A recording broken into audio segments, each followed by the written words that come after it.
Chapter 10-11. Noyce and others moved along the secluded street. There were almost no pedestrians on the road. Their route had been blocked in advance. Noyce's forces were everywhere in the outer wall. It wasn't an exaggeration to say that he could cover the sky with one hand. After arriving at the Golden Fortress, Noyce let his confidant sound the signal flare in advance. A yellow smoke bomb immediately rose from the fortress. When the group arrived, the gate of the fortress was already opened. They were in the wilderness outside the Golden Fortress. There were weeds and ferocious beasts everywhere. Noyce and others didn't need to worry about the low-level mutant beasts. It didn't take long for them to arrive in front of the giant wall. 2 teams of Holy Church's knights were standing at the Hunter's Passage under the giant wall. They saluted as Dean, Noyce and others approached them. Then they opened the passage for hunters. Dean put away his wings and went into the passage as he saw that they were on his side. Noyce, Barton and the others jumped off their wolf horses and led their own wolf horses into the forest. He strolled through the dark passage, and when he came out again, he was already outside the giant wall. The smell in the air seemed to be particularly different, with a fresh and bloody murderous aura. "Master, we have a stronghold in Area Number 9. Do you want to stay there for a while?" Noyce asked Dean. Dean nodded. "Yes, you lead the way." Noyce sat on the wolf horse and took the lead. Barton and a group of confidants followed closely behind. Dean extended his magic wings and flew at low altitude to follow behind. They met 2 undeads wandering near the giant wall. Noyce killed them. Half an hour later they arrived at Area Number 9. The place had been cleaned up. There were corpses lying on the street. Most of them were undeads. Most of them had their heads cut off or their foreheads pierced by sharp objects. There were also some black monster corpses.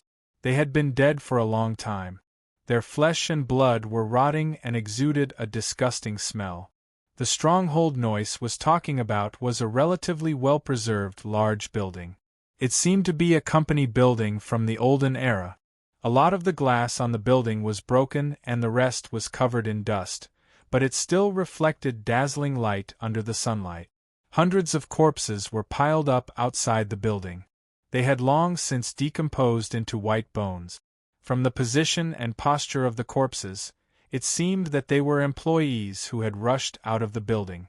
Whoosh! A figure suddenly jumped down from a broken window on the 4th floor of the building and landed in front of Noyce.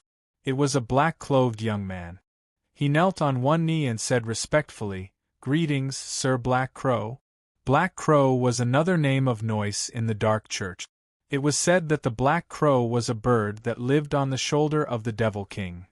Whenever the Devil King woke up, the Black Crow would patrol the world and bring disaster and pain to the world. Noyce said indifferently, "Is anyone coming to the 9th region?" "Sir, 24 days ago, a hunting group passed by here, but they didn't stop. They must have passed by here on a mission," the black-clothed young man said respectfully. Noyce nodded. "Get ready. We are going to stay here. Make a big room first." "Yes, sir." The black-clothed young man nodded respectfully. At this time, 3 shadows flashed and appeared at the entrance of the building. They saw Noyce and others led by the black-clothed young man. They immediately came forward and saluted. They were all dressed in the same uniform, like a special army. Dean was surprised as he saw the strength of these people. They turned out to be pioneers. Such a person could be regarded as a first-class master in the giant wall. But unexpectedly they were stationed in the 9th region, which had been cleared out by the hunters. A golden light flashed in his eyes. Soon, the situation in the building appeared in his eyes. He looked at Noyce with a hint of admiration. "Master, the 9th region is one of our strongholds outside the giant wall." Noyce deliberately slowed down his pace as he followed Dean. "I heard you mention that there are new shelters outside the giant wall. After you left, I was worried that there would be changes inside the giant wall. So I secretly built several shelters outside the giant wall. If we can't stay inside the giant wall, then we can stay here." "Smart." Dudian smiled. Noyce smiled. It was your idea, young master. The youth in black who was leading the way and the three who bowed their heads at the door couldn't help but look at Noyce. They didn't know Dean, but they were saved by Noyce. They knew how much energy Noyce had. They didn't expect him to be so humble. Please. The black-clothed young man moved a collapsed slab. There was a door behind the door. There was a dark staircase behind the door. Dean wasn't surprised. He had seen that the building had been transformed into an underground base by Noyce. It was enough to bear the name Shelter. The underground base was fully equipped. There were luxurious living and resting areas. There were working areas full of various instruments. There were also arsenals full of explosives and firearms. The firearms here were not much different from those of the olden era. They both used bullets with metal casings. The only difference was probably the difference in accuracy and power. However, they could already be considered pistols in name and in reality. The black-clothed young man wanted to take Dean and Noyce to the largest room in the basement. But Dean waved his hand to dismiss him. He turned to Noyce. Let the others rest first. We're going to the giant wall to see how the collection of uranium crystals is going. Yes, master. Noyce nodded respectfully. Dean and Noyce returned to the giant wall after settling down Barton and other confidants. They didn't ride the wolf horse this time. Noyce was barely able to keep up with Dean's speed. Dean felt that he should improve the strength of Barton and others after seeing Noyce's strength. Although he had left a lot of resources, but they were ordinary resources. Noyce, Sergei and others were stuck at the peak level of the inner wilderness. They were at the same level as Dragon Mother and Wing King. Although they had a lot of magic marks to choose from and a huge amount of God's marrows, they had to strengthen their magic marks if they wanted to become a master. The number of legendary magic marks was scarce. It was extremely difficult to find 5 of the same legendary magic marks to strengthen. So Noyce and Sergei were stuck at this step even though they had reached the peak of the inner wilderness. Both of them quickly returned to the inner wall. They crossed the outer wall area and returned to the secret stronghold in the inner wall area. Is there a situation? After entering the secret stronghold, Noyce asked the contact with a dignified expression. This stronghold was very simple, but it was equipped with a telegraph. Since Dudian brought electricity to thousands of households, the industrial development of Sylvia had been rapid. Edward was riding the wave of industrial revolution. Under the indoctrination of Dudian, he quickly climbed to the top of the wave. Sir, we just received 2 telegrams saying that the uranium crystals have been bought and are on the way. A veiled young woman was stationed in the secret stronghold. Her voice was beautiful and her fingers were slender. She looked very flexible. Noyce nodded. Urge them to get it within half an hour at all costs. Even if you have to use force. Yes, Elder. The woman looked at Dean. She felt that he was a big shot. She didn't dare to ask but quickly typed out the telegram. Master, please sit down. Noyce didn't let Dean stand. He immediately brought a chair. Dean didn't modestly sit down and quietly waited. 10 minutes later, 2 groups of men in black sneaked over. After exchanging a secret signal outside the secret base, they came in and took out 2 bags of uranium ore the size of a head.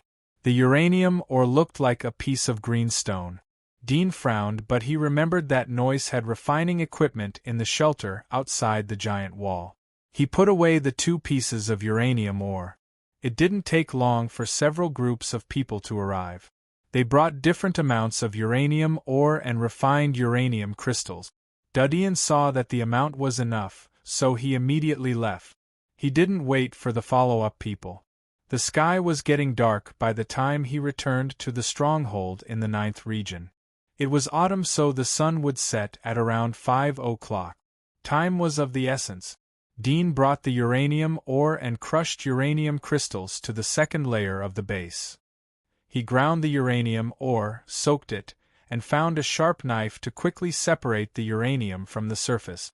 As for the uranium crystals that had already been extracted, he ground them into sand. Then, He found a tough piece of animal skin and rolled it up. The animal skin was rolled into a ring that was just big enough to fit around his neck. Dean collected enough uranium to fill the animal skin ring. He gave the rest of the uranium ore to Noyce and put it in his backpack. Dean took a deep breath as he looked at the rough animal skin ring. He asked Noyce to bring a mirror. He sat in front of the mirror and took out a few scalpels to anesthetize his neck. He used the scalpels to cut the surface of his neck after he lost consciousness. His pupils were golden so he could clearly see the situation inside his neck. The scalpels moved quickly as he cut the epidermis. He didn't hurt the blood vessels. After the epidermis peeled off, the flesh and the emerald uranium ring were exposed. The green uranium looked like it was brimming with life, but in reality it was fatal. The flesh around the uranium ring was already necrotic, and the capillaries further away had turned green as if they had been infected by radiation. Dean took a deep breath as he stretched out the splitter's blade from his back. He slowly moved to the front of the uranium ring and gently cut it. The sharp blade cut through iron as if it was mud. The hard uranium ring was easily cut through without a single fragment. Dean's eyes were dignified.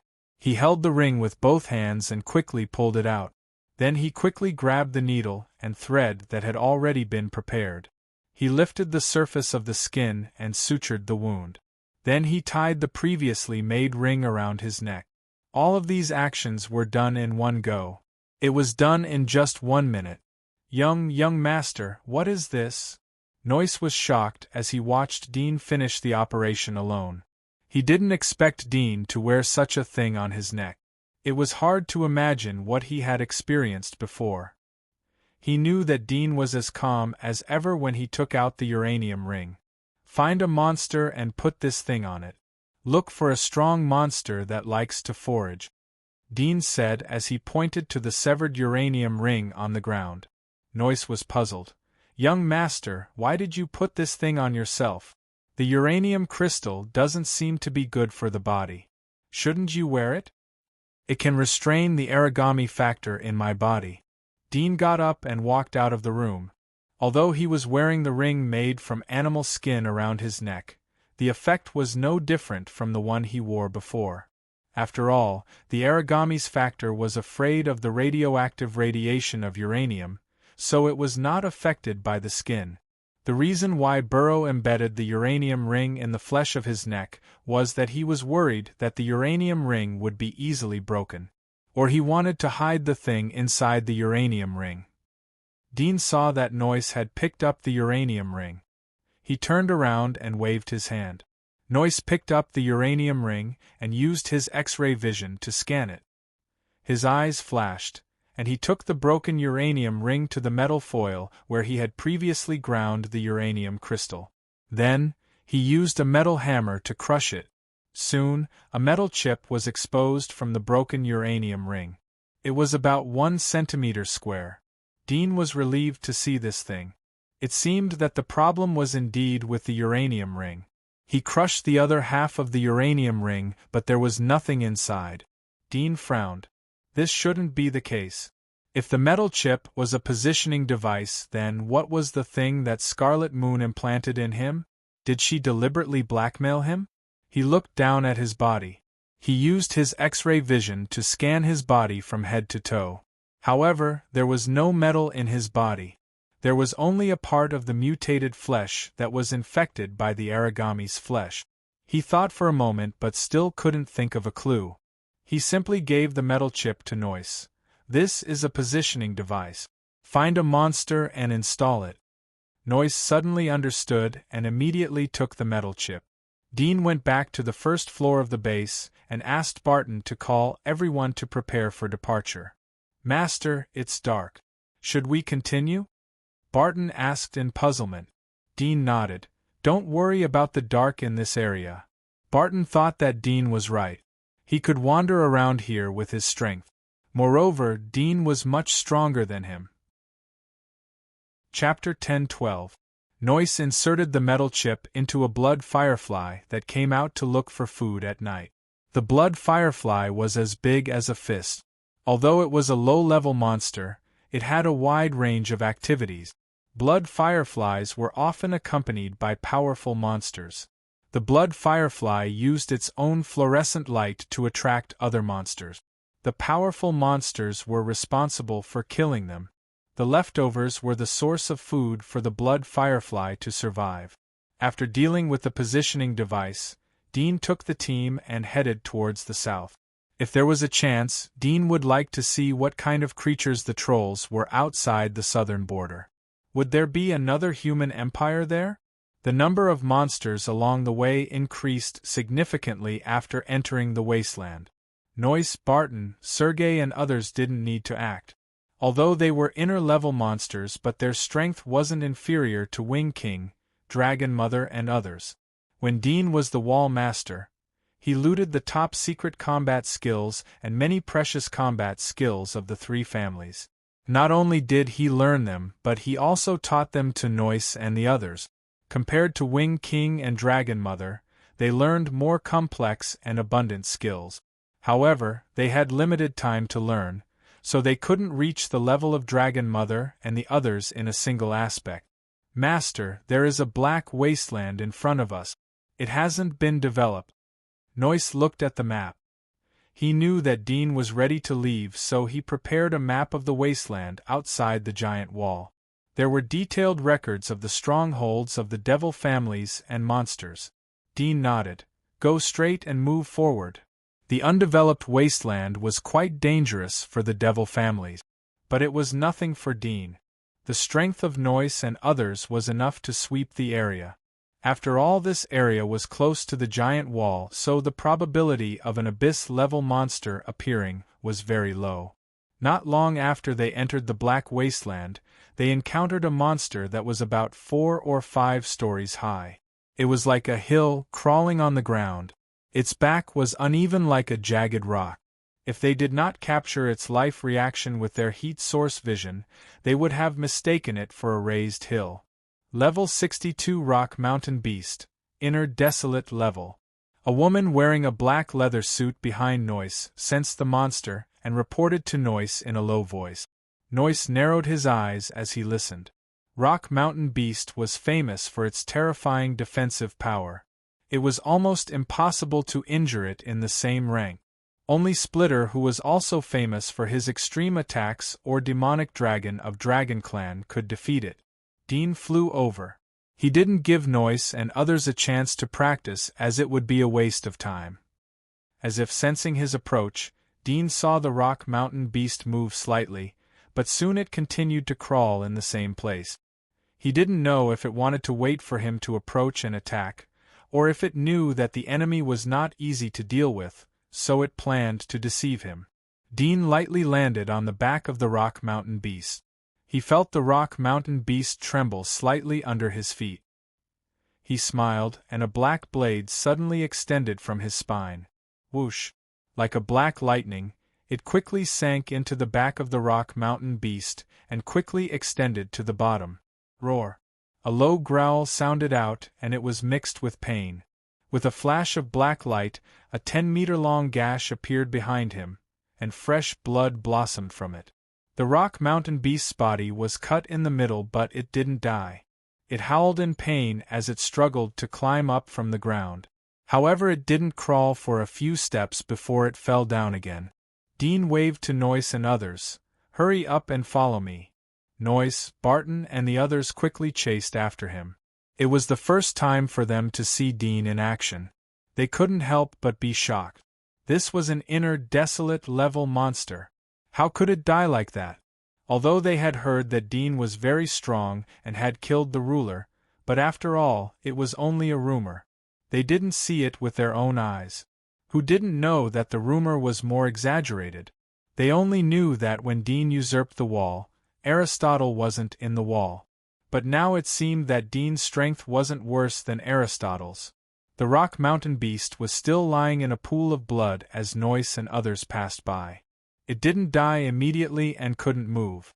It could only wait for other monsters to smell the blood and come over to eat it. It didn't take long for them to meet a lightning wolf that was more than level 40. It attacked quickly, and its claws were attached with a slight bioelectric current which could paralyze the prey. This time Dean didn't wait for Noyce and Sergei to take the lead. The two of them quickly surrounded and beheaded the mine wolf. At around 12 o'clock in the evening, Dean and the others finally left the Black Wasteland. Along the way, they killed hundreds of monsters, nearly half of which were pioneers. They also encountered 2 Dominator-level monsters, both of which were lords, which Dean casually killed. We didn't meet any legendary monsters. Noyce smacked his lips. This was the first time he felt that the scenery outside the giant wall was so beautiful. Although they encountered a lot of monsters along the way, he felt unprecedentedly safe. Even his confidants weren't sacrificed. Instead, they harvested 4 rare named monsters. Of course, there were many ordinary named monsters and rare named monsters. However, his confidants were equipped with rare named monsters. Therefore, he didn't pick up the rare named soul worms and threw them away. Dean smiled. We will meet them when we reach the abyss. Noyce bitterly smiled. It's better not to meet them. It's too dangerous. Although he knew that Dean had the ability to kill legendary monsters, but their journey was long. It was best to avoid fighting. In case they got injured, it would cause a chain reaction and the whole team would be wiped out. 200 miles away is the edge of the abyss. The woman in black reported to Noyce. Noyce looked at Dean. Are we going to rest here? Isn't it too dangerous to travel in the abyss at night? Dean smiled. It doesn't matter. The abyss is divided into different levels as long as we don't get close to the Devil's Pit. Devil's Pit? Noyce was surprised. Dean told them about the abyss, including the name of the Kingdom of God and the border outside the Kingdom of God. Noyce, Sergei, Barton, and the others were stunned. They didn't expect the world to be so vast. From this point of view, Sylvia wasn't anything at all. It was simply a small corner of the world. An hour later, everyone arrived at the edge of the abyss. This edge had the temperature of godworm powder, and there were flags and metal road signs on the ground. However, after the baptism of wind and frost, the words on the signs were somewhat blurred and covered with dark green mold. Everyone looked ahead and faintly felt that the world ahead seemed to have become even deeper and darker. Even the light seemed to have been devoured, causing them to feel a trace of nervousness. Dean didn't stop as he flew straight ahead. Noyce, Sergei, and the others hesitated for a moment before quickly catching up. The confidants behind them looked around and followed closely, not daring to fall behind. Dean didn't dare to take things lightly after arriving at the abyss. His eyes flashed from time to time as he used his X-ray vision to check the surrounding situation. Although he wasn't afraid of the monsters lurking around, but he was afraid that the monsters would attack Noyce and others first. Dean didn't see the Forest of Despair as he crossed the boundary of the abyss. There was a vast plain in front of him. There was a mountain at the end of the plain. There was no trace of any monsters on this seemingly endless plain. There were only piles of skeletons of giant beasts and strange birds gliding over, picking up worms from the grass on the plain and flying away. Chapter 10:13. Noyce and others also stopped as they saw Dean stop. They carefully looked around but didn't see any abnormalities. A golden light flashed in Dudien's eyes. His eyes penetrated into the grass. He saw that the soil under the heat source grass was covered with black serpent-like root. The roots were gently twisting in the soil. Blood was flowing inside the root. It was a living thing. Wait here, Dean said as he quickly flew away. When he flew over the heat source grassland, 7 or 8 black vine whips suddenly shot out from the swaying grass on the ground. As fast as lightning, they wrapped around Dean's hands, feet, and thighs and pulled him down. Noyce, Sergei, and others who were watching from the back saw that Dean was hit.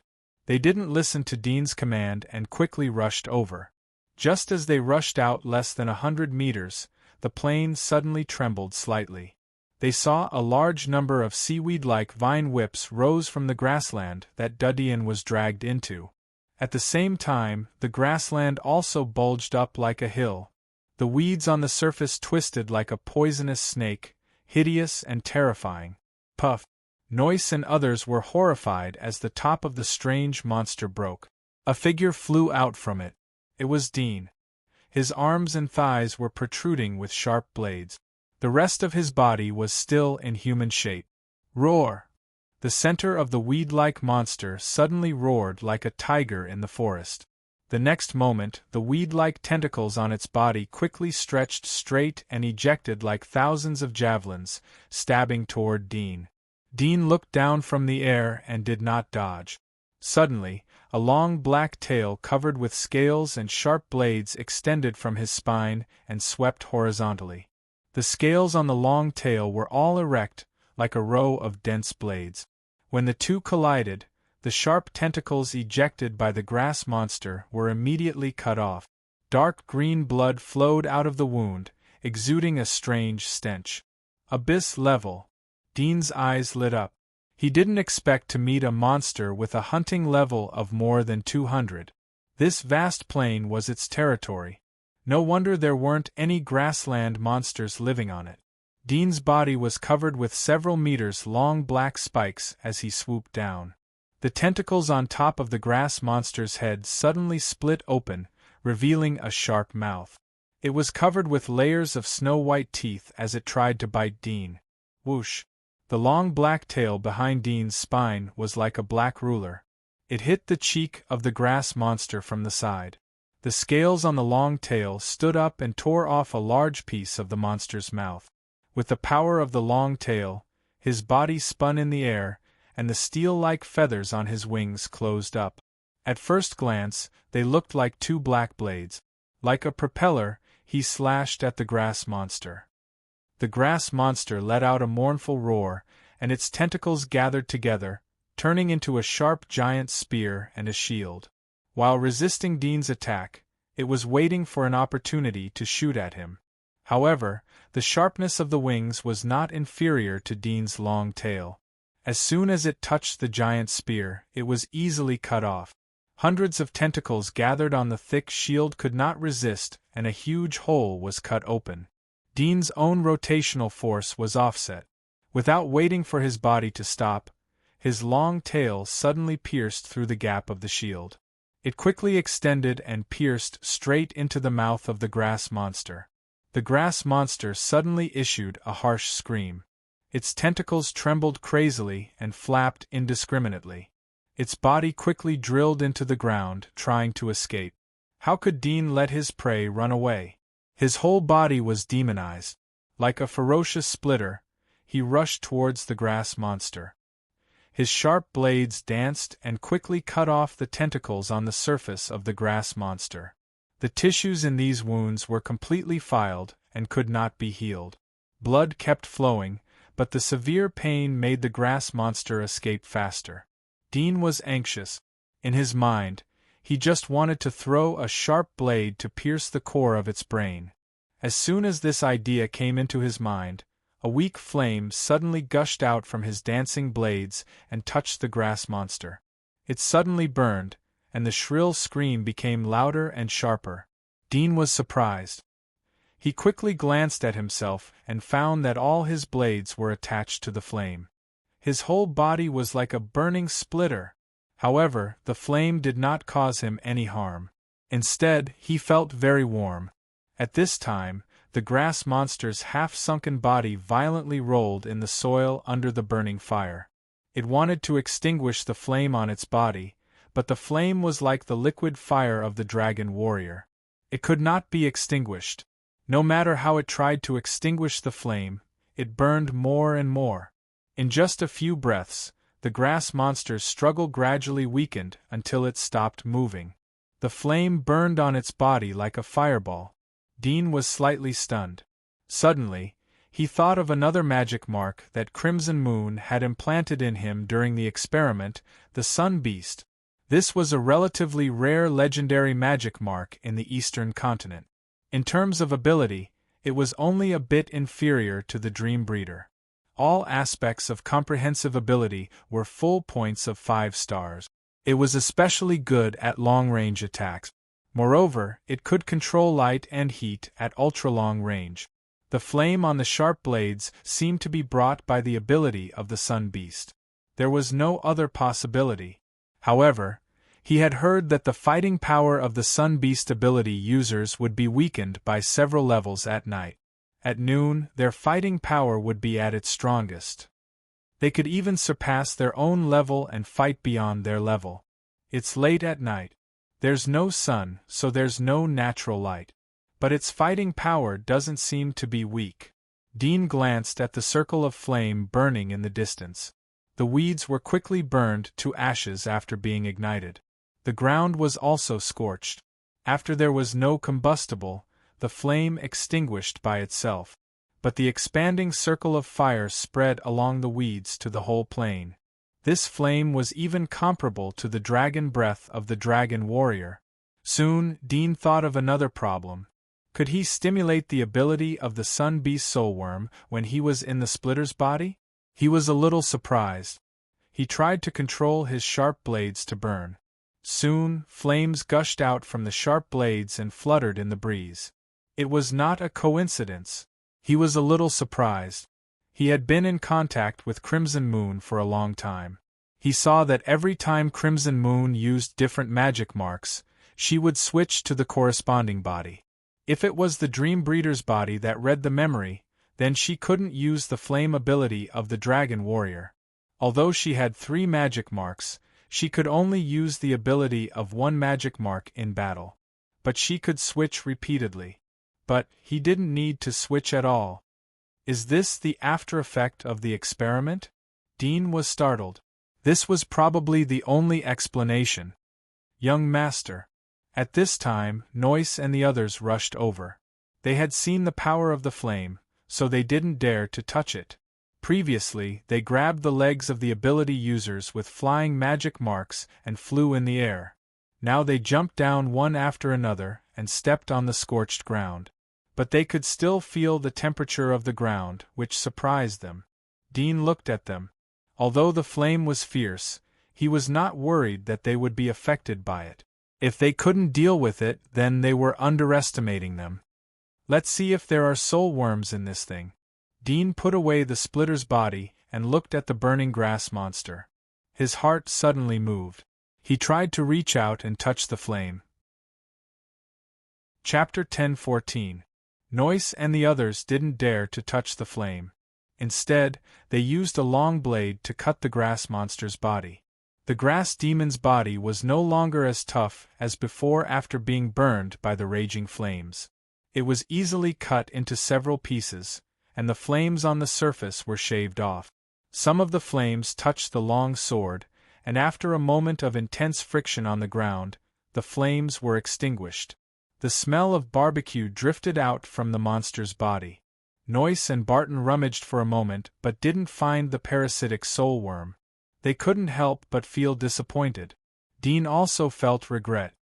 He waved to Noyce and others as they continued their journey. After crossing the plains, there was a vast mountainous region in front of him. The plains were interspersed with forests, lakes, and the occasional olden-era building, as well as a broken highway and some collapsed and rusted cars. Corpses could be seen everywhere on the road. There were monsters and skeletons of people who died in the disaster of the old era 300 years ago. Most of the monsters they met along the way were pioneers. Occasionally there would be a few small monsters, but they would escape in advance when they sensed the smell of the group. Master, how far are we from the other giant wall? Noyce handed the barbecued meat to Dean and curiously asked. Dean took a bite of the barbecue. I don't know. I haven't been on this route. But sooner or later we will meet them. Even if we don't meet them, we will see the southern border of the Empire. We should be able to find someone there to ask about the giant wall. Noyce was startled. He understood that Dean should be avoiding the mysterious and powerful woman in the palace of Sylvia. There was a trace of yearning and curiosity in his heart. He thought that Sylvia was the only gathering place for humans. But now it seemed that there was a wider world outside the kingdom of God. How big was the world? This question was enough to make people excited. After dinner, they extinguished the bonfire. They hid in the woods to rest. Dean was responsible for patrolling the night. He didn't trust the others. Noyce and Barton felt ashamed, but they couldn't do anything about it. On the third day of the journey, they once again broke into the territory of an abyss-level monster. Dean saw the strength of the monster, but the other side was also aware of them. They couldn't avoid it, so they had to fight. It was a monster that looked like a western dragon. Its body was nearly 20 meters long, and its wings were spread out like sails. Its whole body was covered with black scales, and sharp thorns protruded from its back. There were 3 huge eyes on its oval belly. As it flew towards Dean, the 3 giant eyes quickly opened, revealing scarlet pupils, like a demonic moon. Dean ordered Noyce and others to retreat.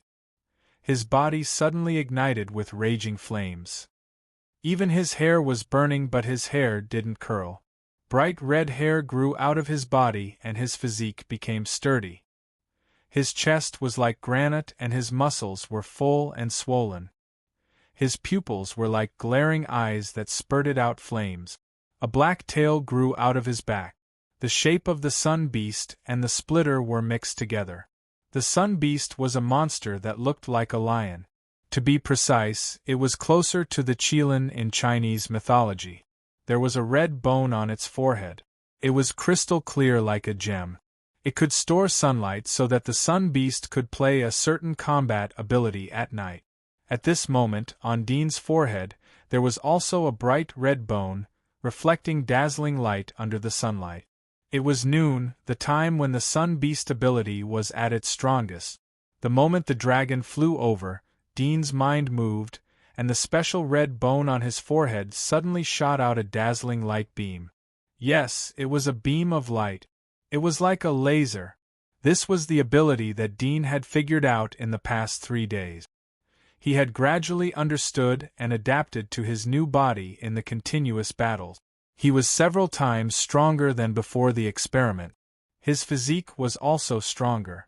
He felt that he should have the strength of the upper abyss, or even stronger. The beam of light reached the dragon's body. The beam of light reached the body of the green-scaled dragon in an instant. Unable to dodge, the green-scaled dragon felt the danger approaching. Its head instinctively tilted, but the beam of light had already arrived. Bang! The beam hit the left eye on its head. The eye socket burst open and blood flowed out. The tough scales were directly penetrated by the beam of light. The sharp pain made the dragon crazy. It flapped its wings and flew, stirring up a gust of wind.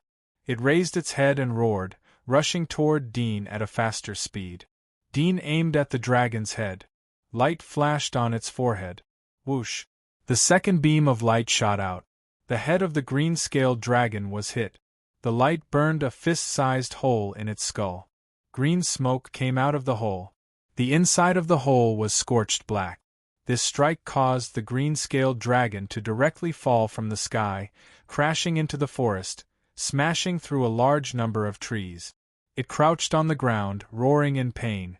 Suddenly, it raised its wings, hugging its upper body. Dean frowned slightly. A golden luster appeared in his pupils, like 2 groups of jumping golden flames. At this moment, the body structure of the cyan-scaled dragon was completely seen by him. He also saw a weak spot in the gap between its wings. There were no bones there, only flesh and blood. Whoosh! The third beam of light flew out from his forehead and instantly penetrated the gap between the wings. After penetrating it, it shot straight into the right eye of the dragon behind the wings. The miserable howl of pain sounded again. The green-scaled dragon loosened its wings, turned around and ran away. A cold light flashed in Dean's eyes. The fourth beam of light converged on his forehead. He wanted to take advantage of the situation to pursue the dragon. However, a burst of dizziness came over him. At the same time, he felt a sharp pain in his chest. It was as if he was suffocating. His whole body couldn't help but tremble. He grunted, and the light that gathered on his forehead naturally dissipated, turning into heat energy that was stored in the special red bone on his forehead. He clenched his teeth, held his breath, and tightened his muscles, enduring the sudden pain. Not long after, the pain gradually subsided. When he raised his head, the green-scaled dragon was only a tiny shadow left, and he could no longer catch up to it. Master. Noyce was always paying attention to Dean's situation. He rushed over as he saw Dean's abnormality. Dean slowly landed and put away the flames and the splitting devil's tail. He couldn't see that his face was as pale as paper. He took a deep breath and wiped the cold sweat on his forehead. "I'm fine." Noyce looked at him suspiciously. He couldn't hide the worry in his eyes. He knew that Dean's body had been severely damaged by the previous experiment. After all, there were sequelae. Dean's abnormal paws and extremely bad complexion could explain this. "Teacher, you don't have a heart. It's too dangerous to fight." Edward squeezed himself out of the crowd and said to Dudian. Although he was studying the divine arts, his physique was at the pioneer level. His physique was almost the same as the other confidants around him. But in terms of combat ability, any one of them could easily kill him. Hearing Edward's words, Noyce, Barton, and the others nodded repeatedly. The others were dumbfounded. They suspected that there was something wrong with their ears. But looking at the expression of Noyce and others, it seemed that the situation was not fake. They couldn't help but feel strange. Dean didn't have a heart, but he was still alive. Moreover, he had such a powerful fighting strength. Dean's heart slightly moved. Golden light floated in his eyes. He looked down at his chest and saw that the place where his heart used to be, where many blood vessels and wounds converged to form a black-purple organ. It was the size of a peach and looked like a small heart. At this moment it was beating, and the blood in his body flowed back and out. The previous pain came from this black heart. "Is it because I use too much strength? Can't bear the load?" A thoughtful look appeared in Dean's eyes. Previously, he had used the Sun Beast's ability to project light rays, and each time, he would deal with the monsters in one strike. Today, he had used it 3 times in a row. The 4th time seemed to be his limit. "It seems that I can't use too much strength in the future. Otherwise, the organ will be overwhelmed and explode." Dean saw that Noyce, Barton and others were looking at him with concern. He smiled. "Don't worry. I just used too much strength. Let's continue our journey." Noyce, Barton and others looked at each other. They saw helplessness and bitterness in each other's eyes. They wanted to stop Dean from taking risk. But they knew that it was unrealistic. They couldn't survive here without Dean. Although they knew that it was dangerous for Dean to continue to fight, they had to acquiesce. But this made them more eager for power. Dean didn't use his wings but followed Noyce and others. From time to time he used his X-ray vision to look at the surrounding environment. Although it was a burden on his body, but it didn't affect him. After traveling for more than 10 minutes, Dean felt that his body had gradually recovered a lot. His limbs no longer felt cold and weak. He heaved a sigh of relief and recalled the previous battle. He sighed with emotion in his heart. The ability of the Sun Beast Soul Worm was too exaggerated. It was even more terrifying than Splitter. Previously, the green-scaled dragon had not even approached him and was almost killed by him. This kind of terrifying long-range attack was enough to make the enemy desperate. The magic mark that Crimson Moon chose for me is really a good match for me. Splitter is my strength in melee combat, and with this Sun Beast, I am basically invincible in ranged combat. The only thing I lack is defense and perception. However, if I can kill the enemy in advance, I won't need to defend. He felt that Crimson Moon gave him the Sun Beast Soul Worm because of his magic mark. The latter not only wanted to transform him into a god, but also a ferocious god of war. Suddenly feeling the unprecedented strength of his own body, Dean's originally indifferent heart couldn't help but become active again.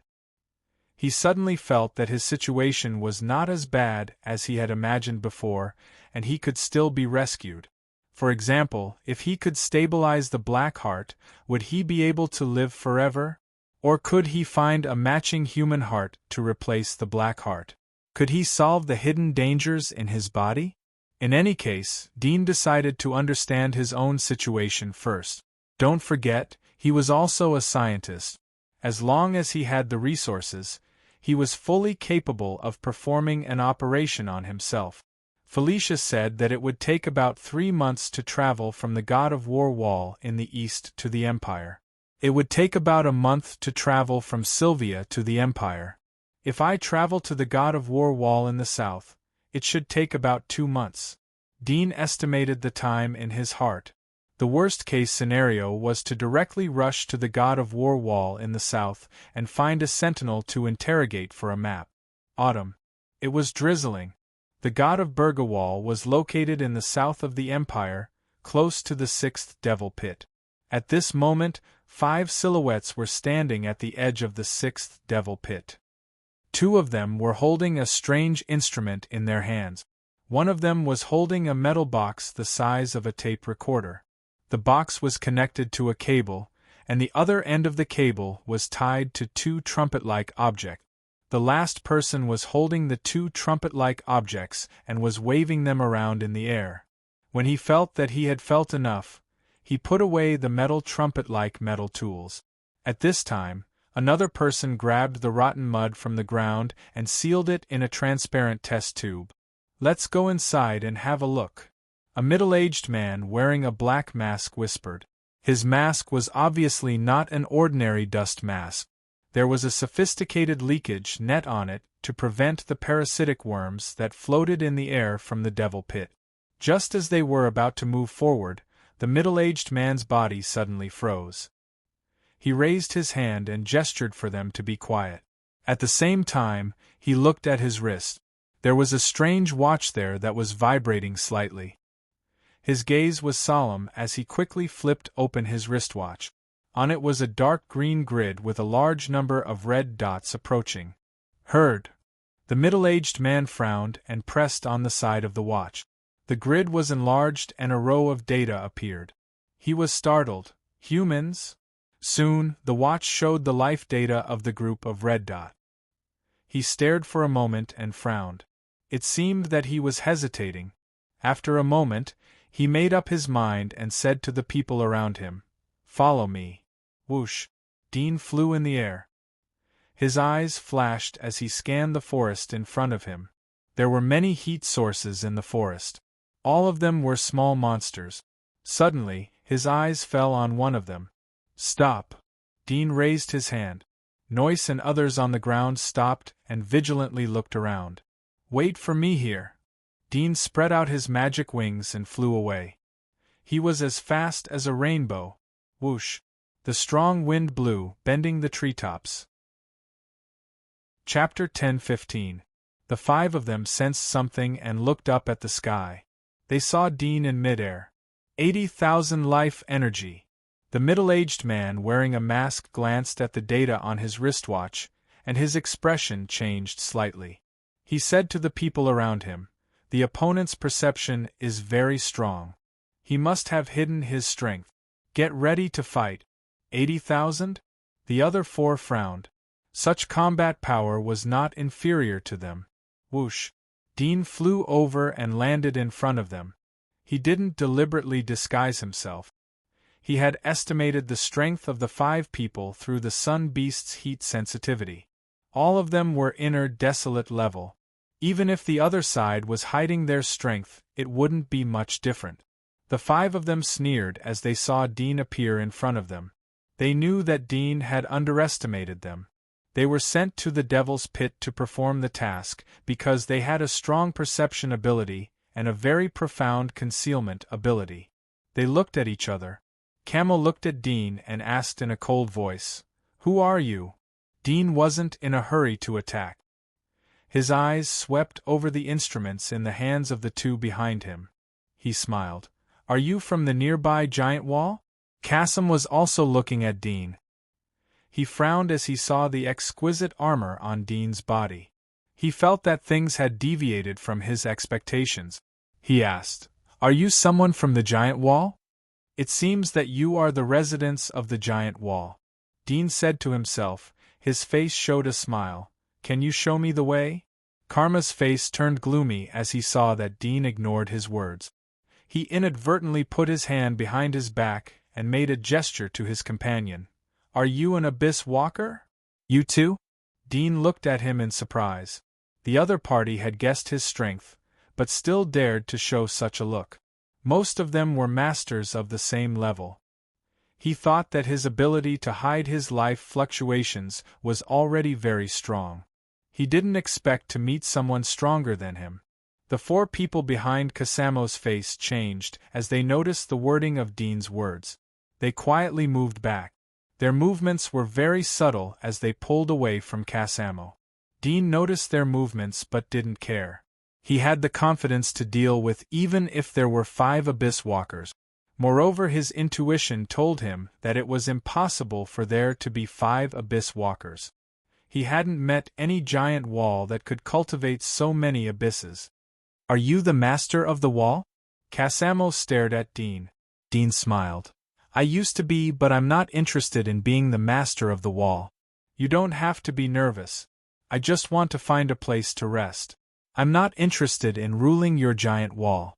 I hope you can lead the way. Casamo was angry as he heard Dean's tone. He wanted to laugh but he held back. The giant wall doesn't welcome outsiders. I advise you to leave. Don't cause unnecessary fights. Dean frowned and sighed. So you don't intend to lead the way? Casamo pulled out the demon-hunting dagger from his back, and it quickly melted into his body. His entire body demonized, and in the blink of an eye, he had turned into a giant lizard. However, unlike ordinary lizards, his body was not made of tough skin, but of scales. His arms had turned into sharp claws, and the nails were sharp and curved. Once he grabbed an enemy, he could easily tear off a piece of skin. In addition, the scales on his body were brightly colored, as if they were highly toxic. Under the sunlight, they gave off a mystical glow. His amber eyes stared at Dean.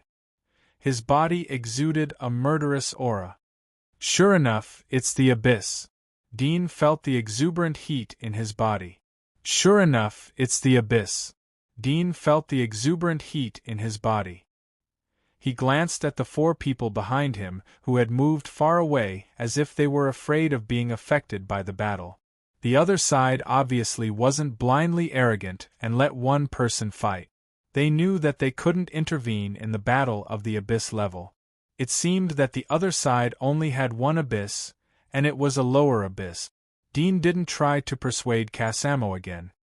His body was covered in flames and a special red bone appeared on his forehead. Casamo saw that Dean was also using the demon's body. He was about to launch a surprise attack when his companion behind him exclaimed. Casamo's heart skipped a beat. He instinctively glanced at the companion behind him. He saw the youth holding his watch. The youth trembled as he said, 940,000 life energy. 1 million. The 3 people next to him heard the youth's words. They were dumbfounded when they saw the data displayed on the watch. Dean also heard their conversation and saw their shocked look. He was puzzled, but he didn't stop. His forehead flashed and a beam of light suddenly shot out. Casamo was confused by his companion's words. He even had the urge to take back the watch. Millions of life energy? How was it possible? Just as his thoughts were diverted, he suddenly felt a sense of danger. The scales on his body stood up, and his heart thumped wildly. He felt as if his heart had been pierced by a cold arrow. His body was stimulated by this premonition of danger, and he broke out in a cold sweat. A ray of white light passed through his pupils before he could react. The next moment all his thoughts stopped. The only thing he could think of was that it was very hot. Plop! Casamo fell to the ground as the beam of light pierced through his forehead. He was good at camouflage and camouflage. His combat ability wasn't weak, but his defense was his weakness. He couldn't be compared to the green-scaled dragon. Even the hardest skull couldn't resist Dean's solar rays. It was a one-hit kill. The 4 people at the back were scared out of their wits. Their mouths were wide open, and after being stunned for a second, they suddenly came to their senses and quickly fled in all directions. Whoosh, whoosh, whoosh. 3 beams of light shot out from Dean's forehead. The special red bone was like a gem. The edges were diamond-shaped. It could shoot beams in different directions at the same time. 3 beams of light flew out and pierced through the heads of the 3 people who were about to escape. In the blink of an eye, there were 3 more corpses on the ground. Sure enough, the density of the light can be adjusted. Dean's eyes flashed. He had become more and more proficient in the use of solar rays. He had compressed the density of the solar rays to maximize the destructive power. He could only shoot 4 beams to reach the limit of his body. But if the density of the rays was adjusted to a lower level, then the number of rays could increase, but the corresponding destructive power would decrease. However, to deal with these people, even the solar rays, which had been reduced by 2 levels, could still kill them. Dean floated down and landed in front of the youth. He glanced at the watch in the youth's hand. He raised his hand and picked it up. The youth was like a sculpture as he let Dean take it. His body was stiff and he didn't dare to move. Dean glanced at the watch and saw a virtual projection of himself. There was a string of numbers next to the projection. Heartbeat rate, thermal response, bone hardness, and so on. There seemed to be a series of comprehensive data below the data. At the moment the data was fluctuating rapidly. It was more than 2 million.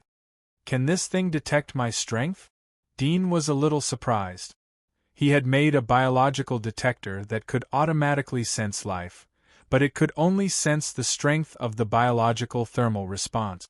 Thermal response may not necessarily represent strength, but this wristwatch instrument was obviously much more advanced than the biological detector. Through the collected comprehensive data, a comprehensive score was obtained to assess the strength of the enemy. The technology contained in this small thing was very advanced. Elder, don't kill me. The youth hurriedly knelt down as if awakened from a dream. He looked at Dean in fear.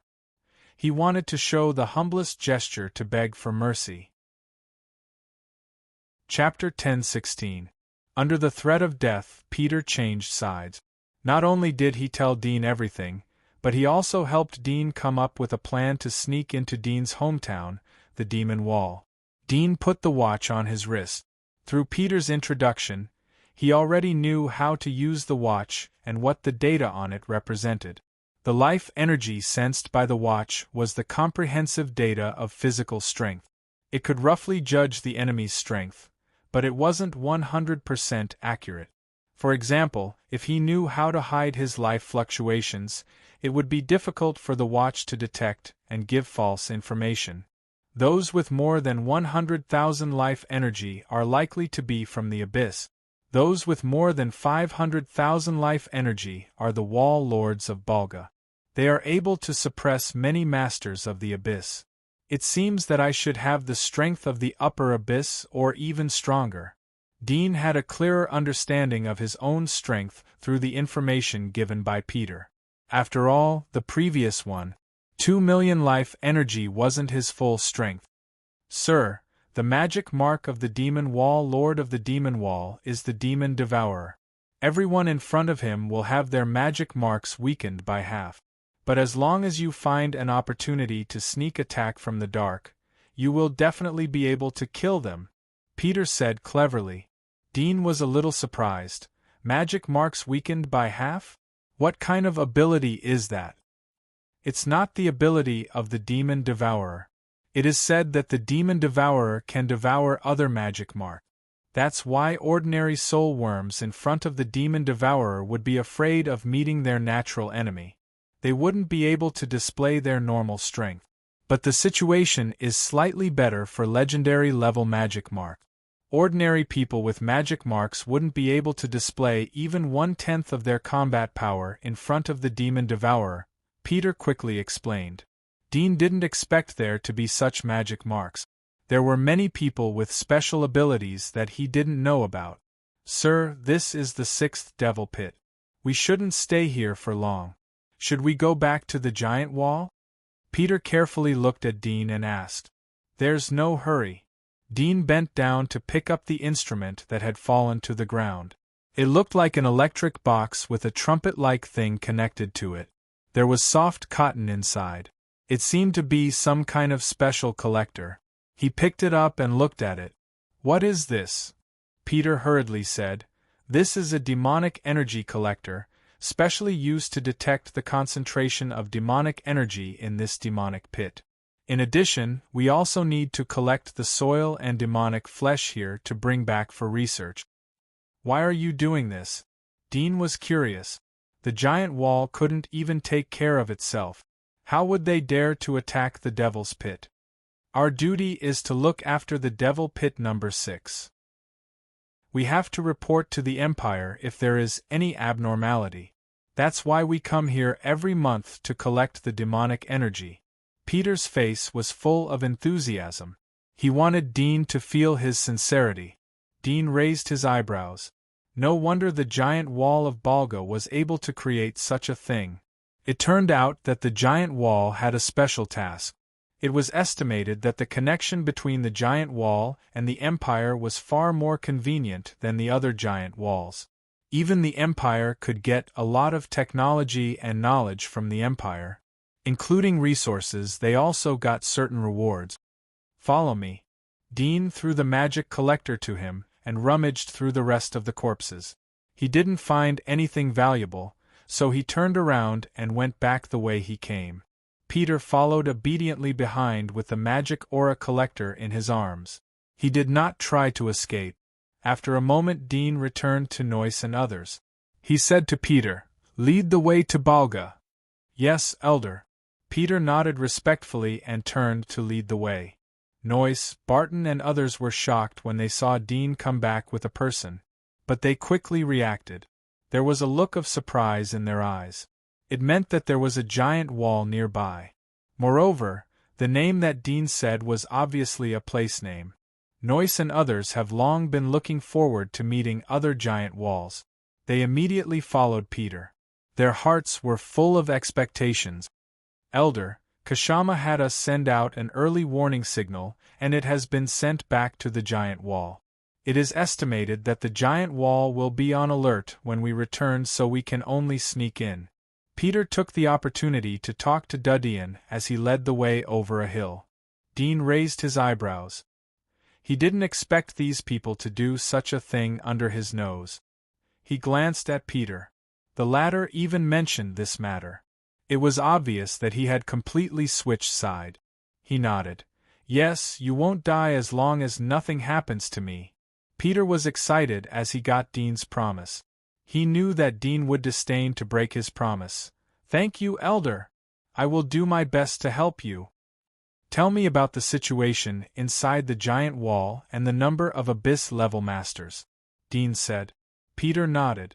He was going to tell Dean even if Dean didn't ask. He knew that as long as Dean entered Paul's territory, he would be punished even if Dean died, unless he set up a trap to kill Dean. However, such an opportunity was obviously unlikely to exist. Moreover, he could see that Dean's strength was far from an ordinary abyssal ability. He had completely knelt down in front of Dean when he killed Kashmo. His intuition told him that Dean's thigh was likely to be thicker than the Wall Lord's thigh. Of course, he had to hold on to Dean tightly. His intuition told him that Dean's thigh was probably thicker than that of the Wall Lord, so of course he had to hold on tight. In addition to Cassimo, there are 8 lords inside the giant wall who are stronger than Cassimo. Each lord has a deputy who is at the same level as Cassimo. Cassimo is Lord Honglien's deputy. This time it's Lord Honglien's turn to explore the 6th Devil Pit. Peter couldn't help but pause. He wanted to say that who knew that Cassimo would be so unlucky and arrogant to bring them to meet Dean. Otherwise he wouldn't have died. After all, the deputies of the 8 lords rarely met with mishaps when they explored the Devil Pit. "So there are 16 Abyss-level masters and the Wall Lord?" Dean's eyes flashed with a trace of surprise. A mere giant wall had so many Abyss-level masters. In contrast, Sylvia didn't have a single ruler besides the Wall Lord. The gap was a bit too big. There are 3 abyss-level masters under the Wall Lord. Their strength is on the same level as the 8 lords, Peter quickly said. Dean smiled wryly. It seemed that he had encountered an extraordinary giant wall. No wonder the Empire had arranged for him to guard the Devil Pit. There should be similar giant walls around the other Devil Pits, and the strength of the abyss-level masters should be similar. Elder doesn't have to worry. With your strength, you have the opportunity to rule this place. Peter saw Dean's helpless smile and was worried that Dean would retreat. If that was the case, then Dean wouldn't mind killing him. He quickly said, Elder, you were able to easily kill Cassimo. You should be stronger than the 8 lords. Even the Wall Lord might not be your opponent. Although there are many of them, the strong aren't afraid of human wave tactics. Moreover, we are in the dark while they are in the light. We can completely break them one by one. Dean glanced at him. He didn't want to retreat but felt that things were a bit troublesome. But Peter was very clever and flexible. Dean smiled and said, What's your plan? Let's hear it.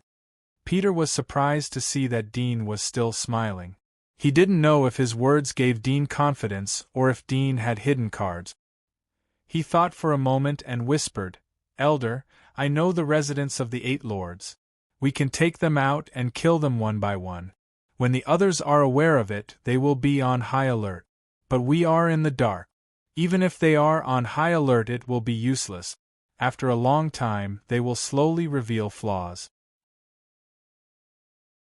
Chapter 10:17. Dean smiled as he looked at Noyce and Barton. What do you think of this idea? Noyce whispered. Master, I think this method is feasible. But we can try to create traps. In case we are detected halfway, we can lure them into the trap and catch them in one fell swoop. Barton pondered. I think it's not too late to make plans after familiarizing ourselves with the situation inside the wall. After all, we don't know anything about the Porja wall. We can't just rely on his word. Sergei saw Dean look at him. Don't look at me. I'm not good at this kind of thing. Mason laughed. We can infiltrate into the middle level of their forces and find out their details. That way we will be foolproof. Peter couldn't help but take another look at them when he heard their words. It was obvious that they had thought things through more thoroughly than he had expected. He hurriedly added, My lords are right. We should stay in the shadows and not rush to act immediately. We should first understand the situation before we act. Dean smiled. Let's take a look first. Shortly after they finished their discussion, Peter led them to the wasteland outside the giant wall. The number of monsters in the surroundings had significantly decreased. The number of low-level monsters had increased. Peter was the first to notice the situation in the basin. He whispered, My lord, there are people in front of us. It should be a hunting team. Should we go around them? Dean waved his hand. Go and kill them. Yes, Elder. Peter nodded respectfully as he saw Dean's order.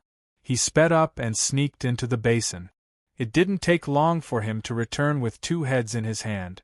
Elder, it's just a few hunters. They should be out on a mission. I have disposed of all of them. Do you need me to disguise it as if they were killed by monsters? Go ahead. Dean nodded.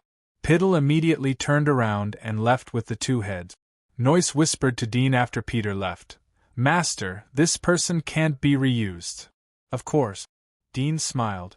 Peter had camouflaged the scene by the time Dean and the others entered the basin. Dean casually glanced around but didn't find any flaws. It was obvious that it wasn't the first time Peter had done this kind of thing. The wall isn't far from here. It's about a few dozen miles away, Peter said respectfully as he saw Dudian arrive. Dean nodded slightly and let him lead the way. It didn't take long for him to see the Burga wall that Peter was talking about. The divine wall towered into the clouds and was over 1,000 meters tall. Its appearance was no different from Sylvia's. It was equally imposing and majestic, but one could vaguely see a large number of red heat sources on the wall. They should be the soldiers stationed on the wall. In terms of alertness, Sylvia could not be compared to her. "Sir, I have a pass, I can enter directly," Peter hurriedly said. Dean shook his head. "Use the pass to get in. The news of you returning to the wall will soon be known by your superiors. We will find an opportunity to sneak in." Peter was startled. He wanted to say something but hesitated. But he nodded in the end. He didn't know if Dean was aware of something or if he was really thinking about it. There was no doubt that using the pass would be beneficial to him. He could find an excuse to report the situation to Lord Honglien. At the same time, he could separate his relationship with Dean and the others. Although he didn't intend to betray Dean and the others, but at least if Dean and the others failed in the invasion, he would be able to separate himself and seek self-preservation. He could say that Dean and the others had sneaked in on their own and it had nothing to do with him. After all, the soldiers guarding the wall may not remember the appearance of Dean and the others. Moreover, he could find someone to quietly kill the group of soldiers who had seen him leading Dean and the others into the city. If he entered through the secret passage, then once the matter was exposed and he was investigated by the higher-ups because he didn't have a pass to return to the giant wall, it would be inevitable that he would become the focus of suspicion. Peter was helpless, but he didn't dare to refute Dean. Moreover, he felt that Dean might not listen to him even if he did refute. Instead, it would disintegrate the trust that he had built up. "You guys find a place to rest. Peter, tell me about the situation of the giant wall," Dudian ordered. Noyce immediately ordered his subordinates to find a place to hide and rest. At the same time, he sent people to patrol the area so as not to be seen by the hunting team. Peter saw that Dean had made up his mind, so he could only honestly tell Dean everything he knew about the guards. Dean pondered for a moment. "Let's take a rest first and sneak in at night." The night came soon. Everyone took out purified water and food from their backpacks to restore their physical strength. Dean looked at Noyce and Barton. "Take Peter and lead a monster to attack the city. Attract their attention." "Yes, master." Noyce nodded. Peter smiled bitterly in his heart, but he put on a look of admiration and flattered, "Sir is wise." Dean looked at the situation on the giant wall after they left. He saw that the guards were in the same rotation as Peter had said. He glanced at the others. "Apply cold crystal powder and get ready to sneak in." "All done." Macon grinned. Although he was about to sneak into the giant wall where 20 abyssal monsters lived, but there wasn't much tension in his heart. It was as if he had returned to his childhood when he participated in scavenger training with Dean. No matter how dangerous the situation was, there was always a way to solve it. The other subordinates weren't as optimistic as Mason. All of them looked dignified and didn't dare to breathe. It didn't take long for an angry roar of a beast to echo from far away. Dean's eyes flashed as he looked towards the source of the sound. He saw Noyce, Barton and Peter. There was a huge figure behind them. It was like a giant lion that was galloping and exuding exuberant heat. "Wait here," Dean said as his figure disappeared into the night. Noyce and Barton ran as fast as they could. They wanted to attract a monster within their range, but it was obvious that these monsters were not goods for them to choose from. The monster they provoked was more than twice as strong as they had estimated. Fortunately, the giant wall was in front of them. If it was a little further, they would be desperate. "Hurry! Get to the giant wall!" Noyce clenched his teeth as he encouraged Barton and Peter. Peter complained in his heart. Although he could escape from the monster's mouth, but Noyce and Barton would be finished. He didn't expect that the two trusted people of Dean would be so weak. They were only at inner Baron level. If he escaped alone, then Dean would pursue him. So he could only run behind Noyce and Barton. From time to time he would turn back to block the crazy monster. Roar! The lion-like monster covered in blood-red fur roared angrily and sprinted forward. With a sudden leap, it pounced on Peter, who was at the back. Peter sensed movement behind him. He gritted his teeth and activated his demon form. Just as he was about to turn around to fight and slow down the monster's speed, his angry roar came to an abrupt halt and he let out a kitten-like whine. Then he saw a godlike figure appear behind him, as if teleporting, both hands hugging the monster's front paws. Peter was relieved when he saw that it was Dean. He saw Dean twist his body and throw the monster towards the giant wall. Whoosh, whoosh, whoosh. Several huge searchlights suddenly appeared on the giant wall. The snow-white light shone down and swayed in all directions. Soon, they found the giant lion monster that had fallen to the ground. Although the monster was thrown far away by Dean and rolled 7 or 8 times, it quickly climbed up. It did not seem to have suffered any serious injuries. When it was illuminated by the searchlight, it immediately roared in the direction of the source of the light. Whoosh, whoosh. Noyce and Barton didn't wait for Dean to speak. They quickly turned around and ran to Dean's side. Dean grabbed them and shouted to Peter, "Retreat!" His figure flashed and disappeared into the darkness of the night with Noyce and Barton. Peter saw that he didn't get the same treatment. His mouth was bitter, but he didn't complain as he ran away in a hurry. At this time, the guards on the giant wall have been alerted by the giant lion monster, only to see a row of giant crossbows suddenly ejected from the giant wall, using the inertia of the fall, the momentum of the fall like lightning. However, the giant wall was thousands of meters high. Although the giant crossbow bolts were fast, their accuracy was off by a large margin. They shot around the giant lion monster, and their accuracy was skewed by more than 10 meters.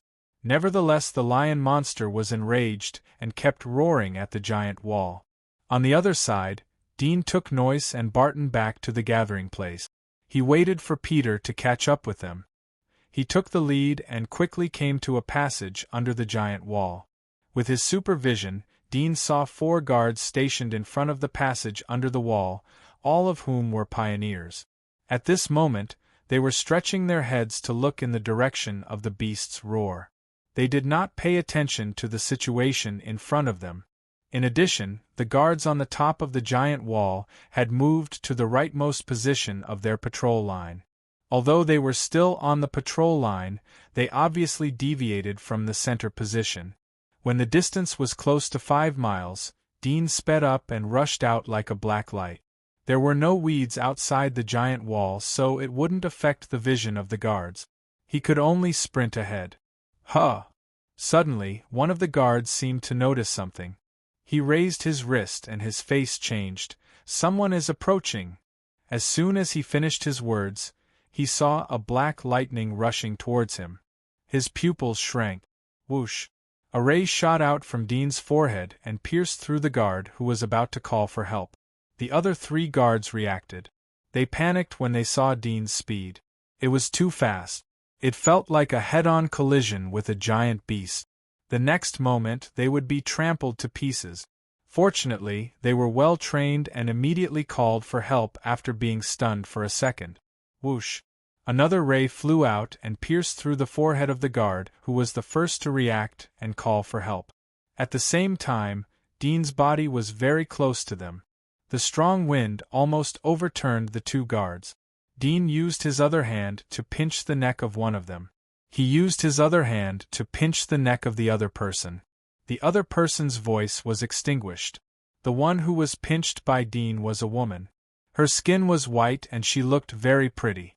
Her eyes were wide open and her face was full of horror. Dean looked at her indifferently and knocked her out with his palm. Dean took out a small metal bottle from his pocket and opened the cap. He poured a drop of black blood into the mouth of the unconscious woman.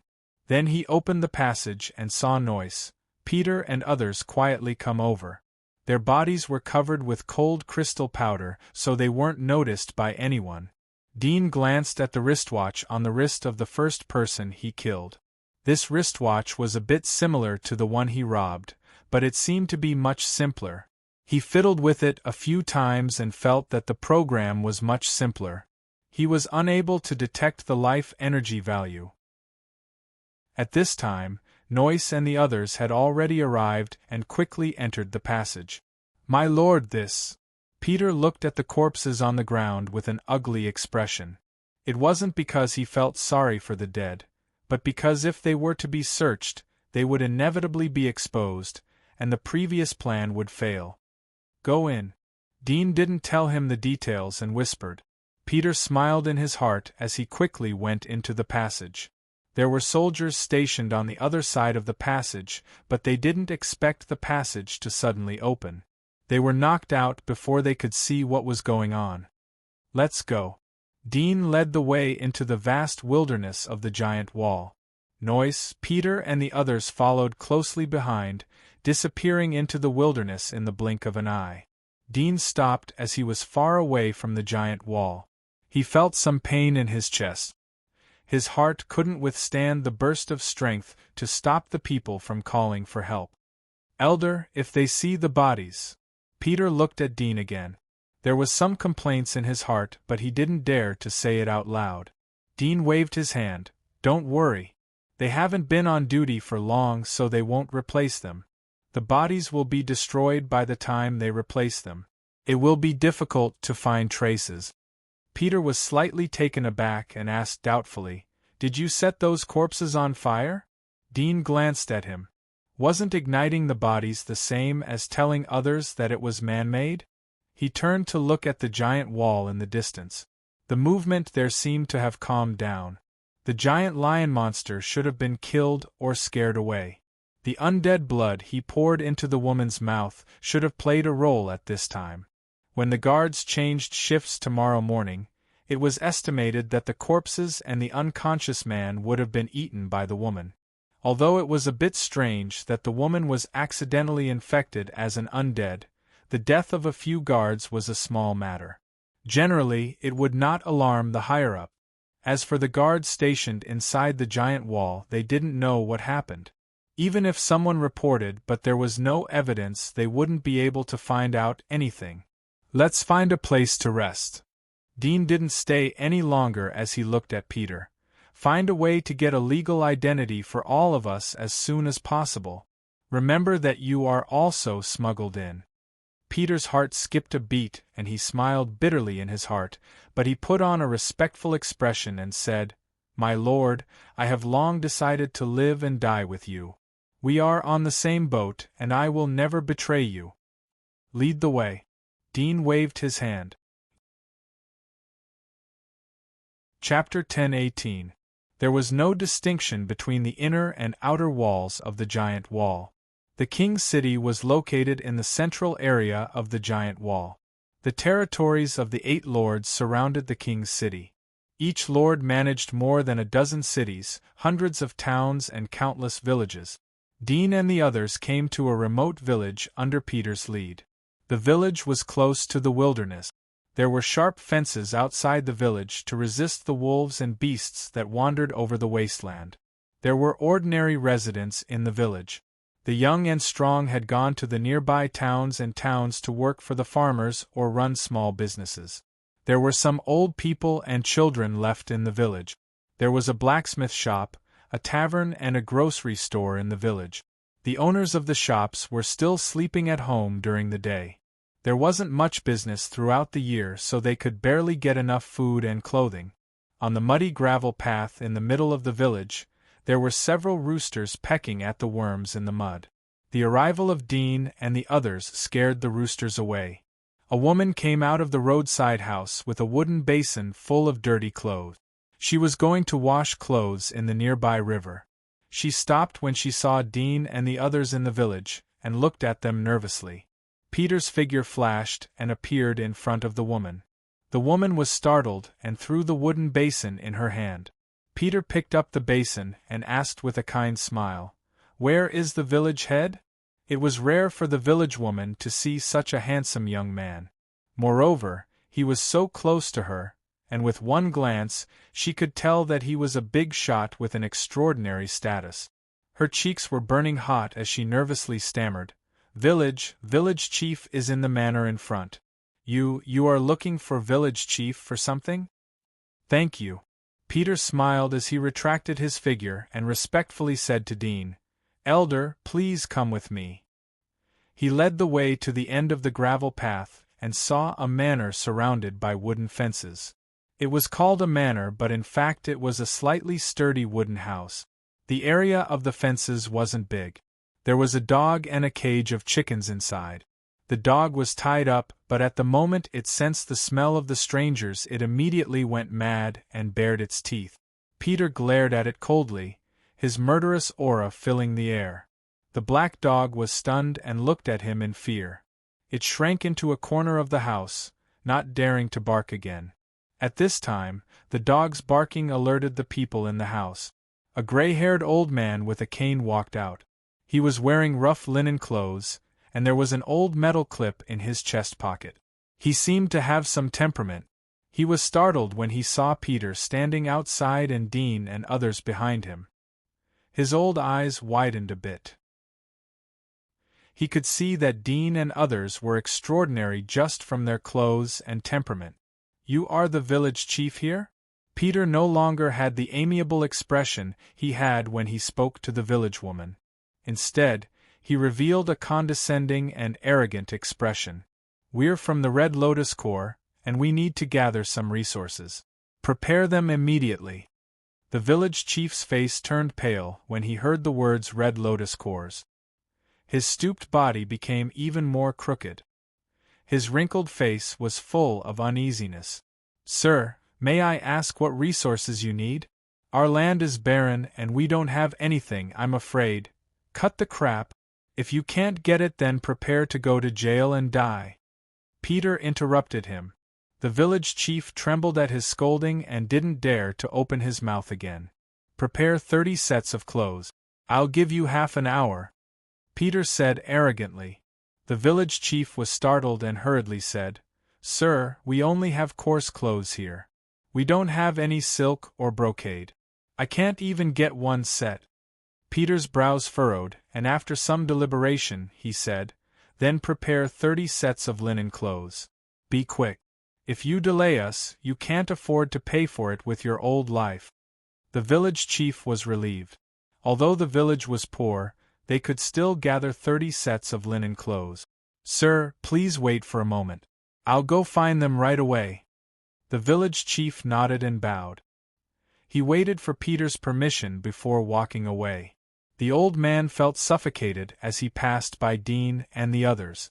It was as if he was walking past a group of ferocious beasts. It seemed that he would be torn apart at any moment. It didn't take long for the village chief to come back with a strong man. The man's wrists were rough and stained with the smell of iron. He was a blacksmith in the village, and had a fiery temper. But at the moment his burly body was shivering and his face was nervous. He was carrying a sack with linen clothes inside. "The quantity is correct, right?" Peter opened the sack and asked with a frown.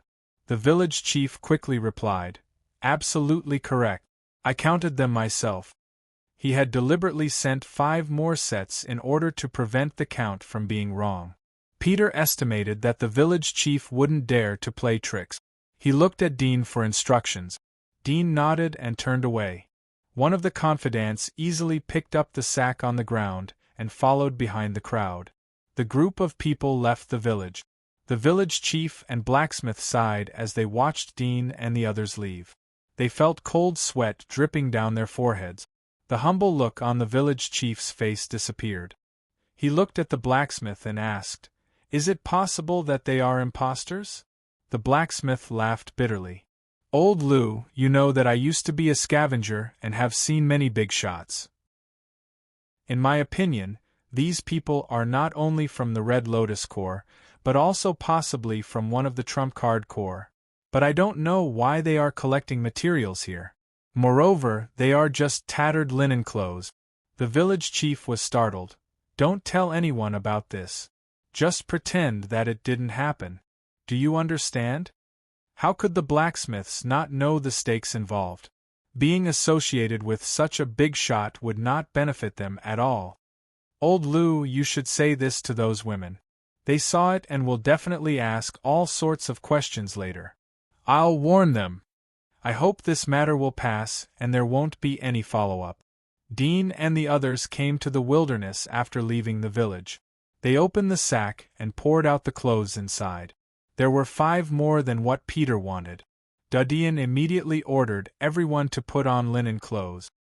He left behind the hunter tools and the baggage and handed it over to Sergei. He told him to find a remote place in the wilderness to hide and guard it. "You wait here. We'll pick you up after we settle down," Dean said to Sergei. "No problem. You go ahead. I'm not good at this kind of thing." Sergei patted his bald head and said to Dean. Dean took Noyce, Barton and others to follow Peter. They didn't look so conspicuous after changing into linen clothes, but if one observed carefully then they would be able to see the difference at a glance. After all, they were people who had been fighting on the edge of life and death for a long time. Their temperament was different from ordinary people. Each of them had straight backs and sharp eyes. They weren't like ordinary villagers who were hunched and had low spirit. "The plan is to sneak into the major forces and understand the situation. Then we'll listen to the next instructions." Dean told Noyce and others about his thoughts and plans. "Your task is to infiltrate into major forces before there are new instructions. Mix as far as you can. Just like in Sylvia." Mason licked his lips and excitedly said, "Can we attack after we figure out the situation?" "It depends on the situation. Don't think about starting a war. Maybe there won't be a war this time. We are just passers-by. We can stay here safely and have enough resources for us to use. Our purpose is satisfied," Dean said in a serious tone. Mason was disappointed but soon understood that it was the safest plan. Peter's eyes lit up when he heard Dean's words. It seemed that Dean didn't have much confidence in invading the giant wall. He didn't have much interest in it either. It would be the safest if he could hold on until Dean and others left quietly. Barton and other confidants were relieved. Although the previous plan was to nibble away the abyss inside the giant wall and eventually control the giant wall. The plan was feasible, but after all the opponents were 20 abyss. Moreover, Peter didn't know about the existence of the abyss. It was too dangerous to rely on Dudyan alone. It was best to get along with them peacefully. Noyce had been with Dean for the longest time, so he had the deepest understanding of Dean's thoughts. He wasn't happy as he heard Dean's words. Instead, his heart sank. He knew that Dean wasn't a pacifist. He thought of Dean's words before he left Sylvia. Dean didn't have a heart, so he could die at any time. It was obvious that even if Dean attacked the giant wall and concealed the news of this place like Peter said, but sooner or later the kingdom of God would know about it in 2 or 3 years. All of them would suffer without Dean's protection. In addition, Dean let them sneak into the forces. This was mostly because he was worried that in case he suddenly died, they could stay in the giant wall and continue to live. There would be a shelter. Noyce's nose turned sour as he looked at the people around him who had relaxed. He felt bitter in his heart. Perhaps only he knew about Dean's good intentions. This indifferent and cruel boy was more simple and serious than anyone else. Afterwards, Dean asked Peter to lead them to get a new identity. Peter hadn't done such a thing before, but it didn't hinder his understanding of these things. He immediately brought Dean and the others to a nearby village and found the household registration office. Under the threat of force and financial resources, they quickly purchased 3 identities. In fact, in this small village, he was fully capable of purchasing the identities of all the people, but Dean explained that he would only purchase 3 identities. The rest of the people would go to other villages or cities to purchase their identities. After all, the authority of this village to purchase identities was limited to the nearby villages. If they were to mix with the higher-ups and their background was found out, then it would inevitably attract attention if they appeared in several villages. Dean used the 3 identities for himself, Noyce and one of his confidants. All 3 of them were ordinary residents of different villages, so they were exempted from slavery. Dudyan rented a few hotels for Barton and the others to rest. Then he strolled around the town. Although he couldn't see the whole picture, but he had a clearer understanding of the Burga's wall through the environment of the town. because there were a few houses in the town that looked grand, but unexpectedly there were light bulbs in the houses of the big families. There was a saying that the industry wouldn't be too bad if there was electricity. It seems that the giant wall is basically in line with the empire. Dean couldn't help but smile. This was good news for him. He needed a lot of materials to make experimental instruments. Dean went back to the hotel and looked at Noyce. Go to the nearest big city and find a force to rely on as soon as possible. I'll give you 1 month to mix up and take them to get an identity. Noyce nodded. Yes, young master. Peter was stunned. Elder, what about me? I'll do small things like buying identities. You stay by my side, Dean said. Peter was dumbfounded and couldn't help but smile in his heart. It seemed that Dean wasn't completely at ease with him. He sighed in his heart but felt that it wasn't necessarily a bad thing. The less he did for Dean, the safer he would be. You are in charge of taking care of them, Dean said to Noyce's confidant. She was a woman in black. Lucy nodded respectfully. Yes, master. Barton, you will stay in the town with her for the time being. Once Noyce gets famous, I'll buy you an identity. I'll go to the nearby cities to try my luck, Dudian said to Barton and others. Barton, Aurora, and the others were a bit reluctant, but they still nodded in agreement. Dean left the town with Peter after making arrangements for Barton and the others. They rented a carriage and went to a nearby big city. All the money they used along the way was Peter's. He had saved a lot of money over the years as a subordinate of Lord Honglien. He had saved a lot of money in the 4 major banks in Bolgia Wall. Taking out a small amount of money was enough to feed hundreds of people. Peter had entered the city illegally, so it was inconvenient to expose his identity. But he had the medal of Red Lotus Legion. He could enter the city directly after showing the medal. Even the entrance fee was waived. Dean didn't stay in the city. He changed to a hired carriage and went to the next city. Along the way they passed a small town. Dean asked Peter to buy him a new identity. 2 days later, Peter and Dean arrived at the main city of the 8 Lords. It was the residence of the Phoenix Lord.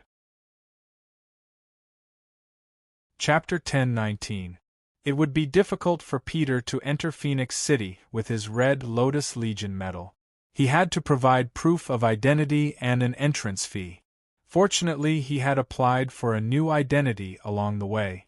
Even though he was an ordinary villager, he was still eligible to enter the city. Piddle took him to the recruitment association in the city, as Dean wanted to look for a job. The recruitment association was a large building that occupied a large area. The plaza and the main hall were filled with people. There were more than 10 seats in the plaza, which were set up by the recruitment office. There was a long queue in front of each seat, and a large number of job seekers were lining up with their resumes and identification cards in their hands. Dean and Peter squeezed into the hall. They saw that there were many job recruitments written on the bulletin board. It was a little noisy inside. Dean frowned as he carefully looked at all the recruitment jobs.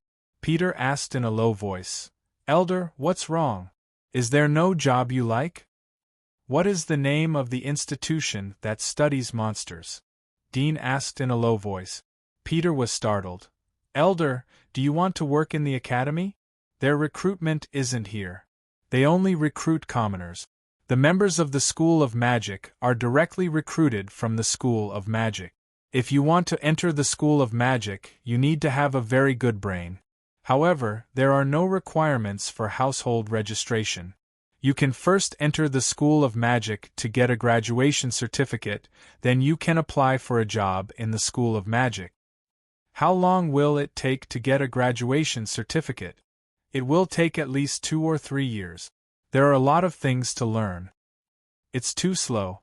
Dean dispelled the idea and continued to search back and forth among the jobs. Peter expected that Dean wouldn't go to the Magic Research Institute. He quietly accompanied Dean and waited for him to make a choice. Dean soon found 3 jobs. They were a piano apprentice, a gardener for the Stantine family, and a chef for the Bourne family. The requirements for these three professions were the highest, and among them, the pianist apprentice was the most respected. Even in the recruitment association, the pianist apprentice was a very popular profession. Once they were successful, they might become a pianist in the future. If they could compose one or two beautiful pieces of music, they would be loved by the nobles, and they would have endless wealth and a transcendent status. Many nobles and wealthy people were proud to receive an invitation from a famous pianist. One could imagine how high the status of a pianist was. This was an artist. The other two professions were more ordinary. They were just working for large families, and their salaries were much higher than those of ordinary gardeners and chefs. However, they were also very demanding on their skills. Dean queued up at the next window to receive the recruiter's information. After waiting in line for half an hour, he successfully obtained the recruitment information for the three professions, especially the addresses. "Let's go." Dean didn't apply but turned away. Peter was puzzled as he followed Dudian out of the association. "Elder, didn't you want to apply for a job?" "Let's investigate first," Dudian said. Dudian soon found the place where the pianist apprentice worked. It was a busy street with a dense flow of people. Carriages were parked everywhere on the roadside. The carriages were luxuriously decorated, and there were guards waiting for the owner to come back from shopping.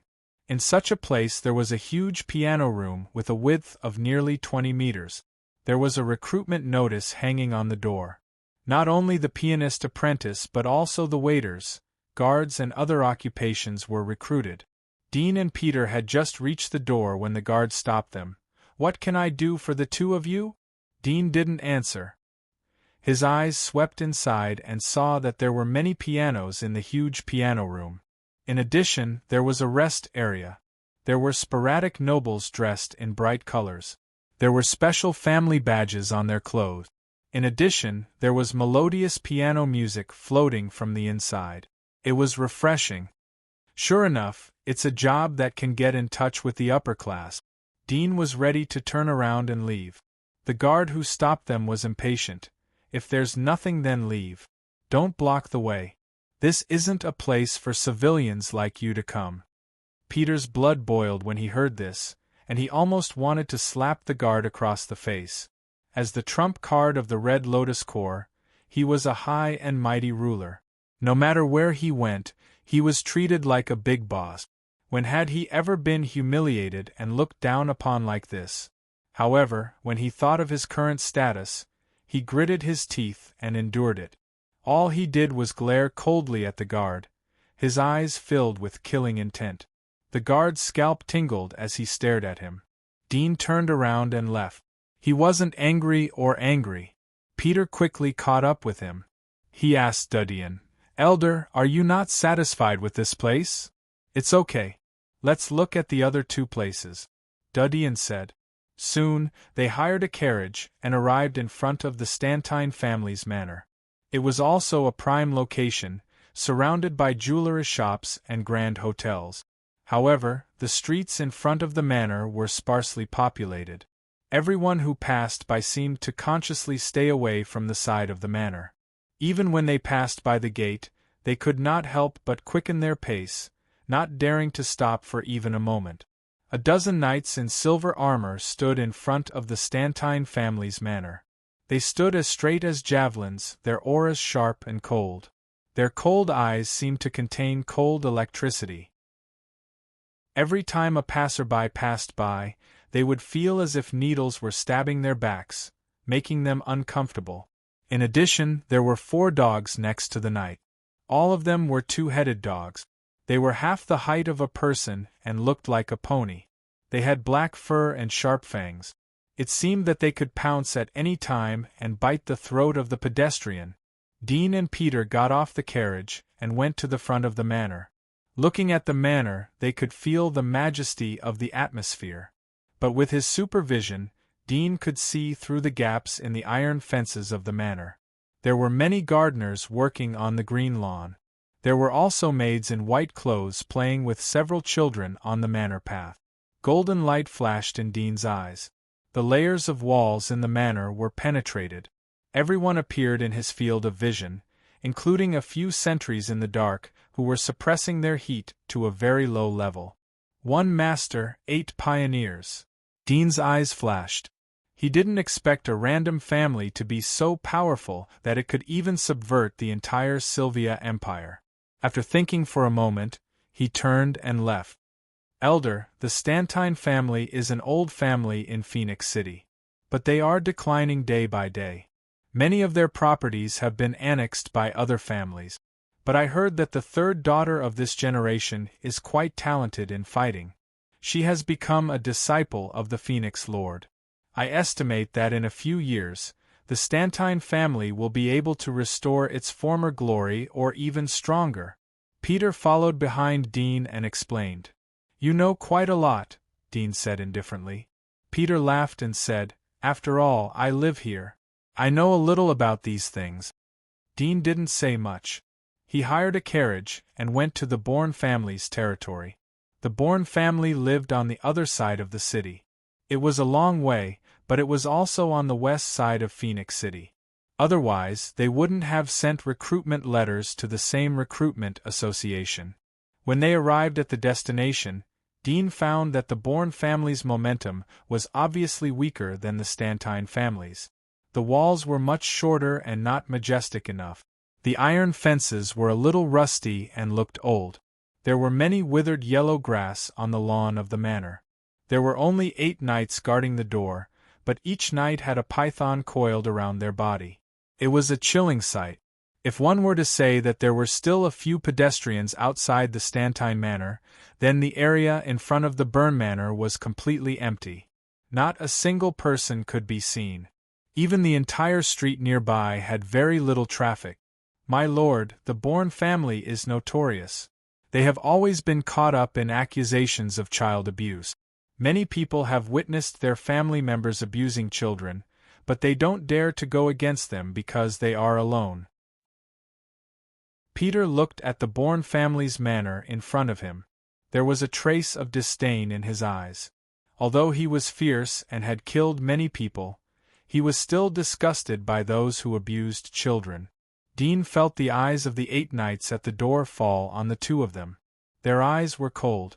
If it was an ordinary person, they would have already turned and left in a hurry. But he looked calm and didn't care. A golden light flashed in his eyes. Soon, the situation in the Bourne family's manor fell into his eyes. Sure enough, the number of guards inside the manor was far less than the Stantine family's. But in terms of the number of experts, the Bourne family was actually stronger than the Stantine family. There was a ruler, 10 pioneers, and a figure who didn't emit any heat. They were all suppressed, but they were sitting in the same room as another ruler. They seemed to be playing chess. Of course, the chess here was Western chess. Most of the people in the giant wall, like Sylvia, were inclined to have a Western face. Huh! Suddenly, Dean's eyes moved and a trace of surprise flashed in them. Soon, the golden light in his eyes disappeared. He said, Apply for the job here. Peter was stunned and asked in surprise, Why? Dean didn't explain. He walked to the 8 knights at the door. He was 7 or 8 meters away from them. His face showed a nervous look. I am here to apply for a chef position. Do you recruit chefs here? The 8 knights frowned. One of them said in a cold voice, If you want to apply, go to the Recruiters Association. We have already submitted the recruitment information to them. We don't accept private applications. Dean understood and quickly said, Thank you. Then he quickly turned and left. As he hurried away, he could clearly hear the 8 knights sneering behind him. They seemed to think that his fleeing figure was a bit funny. It brought a trace of fun to their boring life as guards. Peter saw Dean escape and sighed in his heart. He thought he was good at disguising, but the youth in front of him was better than him. Moreover, there wasn't the slightest trace of anger on his face. He wasn't deliberately suppressing it, but he really wasn't angry. This was the demeanor of a strong person. He was flexible and wouldn't lower himself to the same level as watchdogs. Peter was full of admiration and soon showed it on his face. He left with Dean and said in admiration, "Elder, do you really want to work for the Bourne family? I think they are notorious and wouldn't treat their subordinates well. Of course, they won't be a threat to you with your strength, but it's easy to be exposed. It's okay. I have my own plans." Dean waved his hand and returned to the Recruiters Association. Soon, both of them squeezed into the hall and looked at the recruitment information. The Bourne family's information was still there, but the information for piano apprentices and Stantine family's gardeners was gone. Sure enough, the Bourne family is notorious. No one is willing to work for them. Moreover, the salary is so low. Peter chuckled. That's exactly what I wanted. Dean was very satisfied as he waited in line. After a moment, it was his turn. He submitted his identity card, but was told by the brown-haired beauty behind the counter that he also needed to provide his chef's certificate. Dean patted his head. He had forgotten about it. He withdrew from the crowd with a wry smile. The Recruiters Association was very responsible as they didn't dare to recommend anyone to the employer. He could only honestly follow the procedure. He asked Peter, "Where can I get a chef's certificate?" Peter was annoyed. "Oh, I forgot about that. It's very easy to get a chef's certificate. You can either go to a chef's college and get a chef's certificate after graduation or go to a chef's training school to study. I suggest that we go to a chef's training school. As long as you know a thing or two and spend some money, it's very easy to buy a certificate." Dean nodded. A certificate was a stepping stone to a job and money was the highway to get a certificate. They soon found a chef's training school. Peter paid 100 gold coins and directly bought a senior chef's certificate. Within the scope of money, a senior chef's certificate was the limit. As for a master's certificate, one would need to bribe more people and spend 10 times or even 100 times more money. One must know that 100 gold coins was equivalent to the salary of a senior chef for 10 years. Moreover, buying a certificate didn't necessarily mean that you were a senior chef. If you didn't have some cooking skills, you would soon be fired. Therefore, generally, no one would be stupid enough to buy a senior chef certificate. However, some rich kids were an exception. The certificate could help them increase their social network, and it could also be used to show off. Of course, nobles wouldn't buy these civilian certificates. Generally, they would buy a pianist certificate to gild their identity. After getting the certificate, the two returned to the Recruitment Association. The Bourne family's recruitment was still going on. Soon, Dean successfully applied for a senior chef's certificate. After all, he only needed to be an intermediate chef. Chapter 10:20. Elder, you're going to the Bourne family. Where should I go? Peter and Dean walked out of the Recruitment Association together. He saw that Dean didn't want him to join the Bourne family, so he asked with a reluctant face. Dean glanced at him. "Find a job near the Bourne family and wait for me to dispatch you. It's best not to leave the radius of 30 miles from the Bourne family. You should understand the consequences if I can't perceive you." Peter was secretly shocked. A perception range of 30 miles? He was also a person with excellent perception ability. He could perceive movement from 30 miles away in the wilderness, but his perception wasn't clear.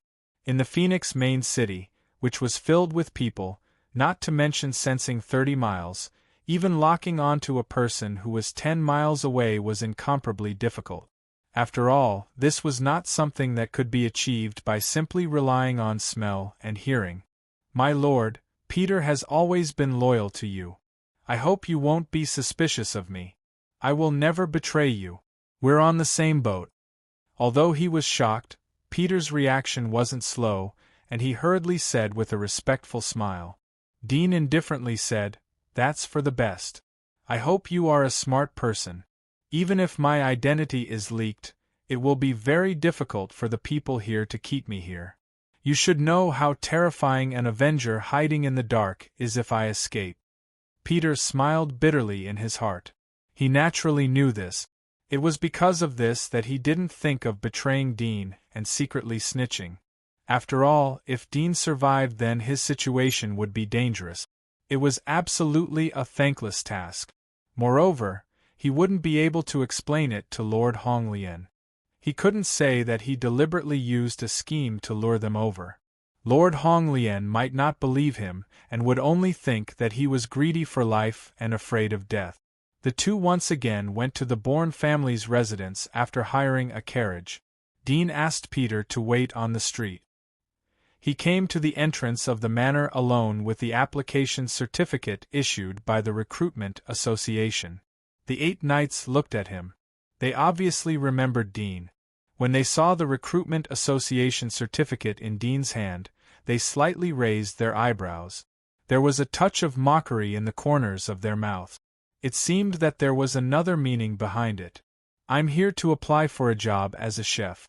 This is the certificate issued by the Recruitment Association." He handed over the certificate. The python that was coiled around the knight's shoulder slightly raised its head. Its vertical pupils were staring at Dean. It seemed that it would pounce on him at any time. The knight was also worried that the serpent on his shoulder would suddenly attack Dean. He reached out and touched the head of the serpent to calm it down. Then he took Dean's certificate and looked at Dean at the same time. He was a little surprised. As a civilian, Dean's face showed no fear. If an ordinary person saw the pets on their body, most of them would have been scared to death. He didn't think too much about it. His gaze fell on the certificate. He flipped it over and saw the seal on it. It was indeed from the Recruitment Association. He immediately nodded and said, "Come with me. I'll take you to see the butler." After saying that, he turned around, pushed open the door, and led the way. Dean followed him into the gate. He looked back to see that the gate was closed by the knights on both sides. His eyes looked through the iron bars and saw Peter on the street. Both of them knew each other's intentions as soon as their eyes met. Peter nodded slightly and turned away. Dean retracted his gaze and slowly walked behind the knight in front of him. At the same time, he casually looked at the scenery in the manor. There weren't many servants in Bourne Manor. Along the way, he saw 2 old gardeners trimming the landscape trees. There were sprinklers in the middle of the lawn. Some were still spraying while others had water cut off. It was obvious that there was a malfunction in the equipment. It couldn't be compared with the Stantine family. There was a bleak and dilapidated feeling. It seemed that this was a declining aristocratic family. Over the hillside, Dean saw a forest in front of him. There were several towering buildings behind the trees. They were hundreds of meters high, and the architectural style was inclined towards Gothic. There was a strange, gloomy feeling, and it gave people a very quiet feeling. When they reached the edge of the woods, Dean saw a chubby boy squatting on the grass. He was about 5 or 6 years old.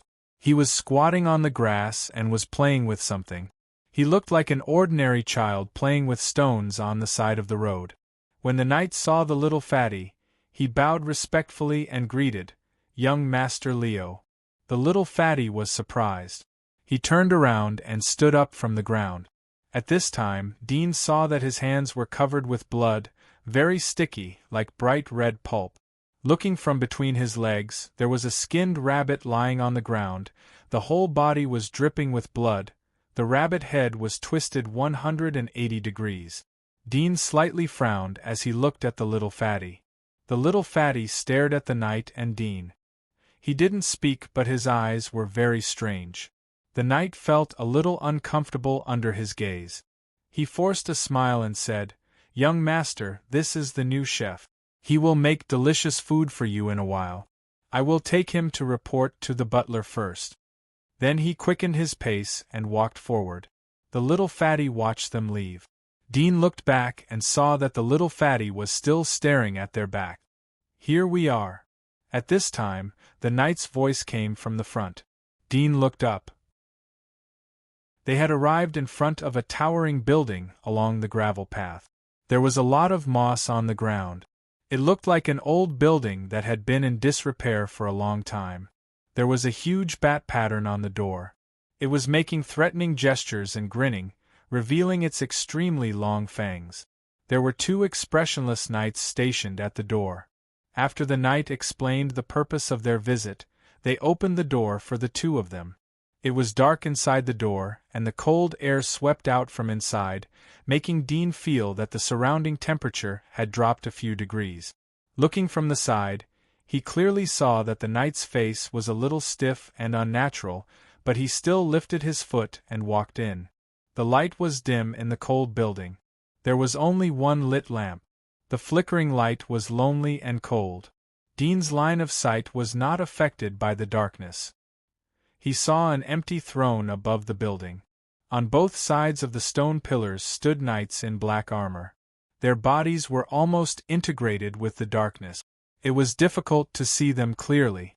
They stood motionless like stone sculptures. At this time, a young woman dressed like a maid came from the darkness. Her face was snow-white. There was a kind of soul-stirring beauty. She smiled at the knight who led the way. "Who is this person?" The knight saw her and hurriedly bowed.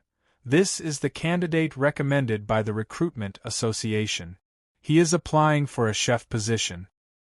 He handed over Dean's certificate. The young woman didn't take it. She just glanced at it and nodded slightly. "Wait here. I'll call the butler." After saying that, her body seemed to float away.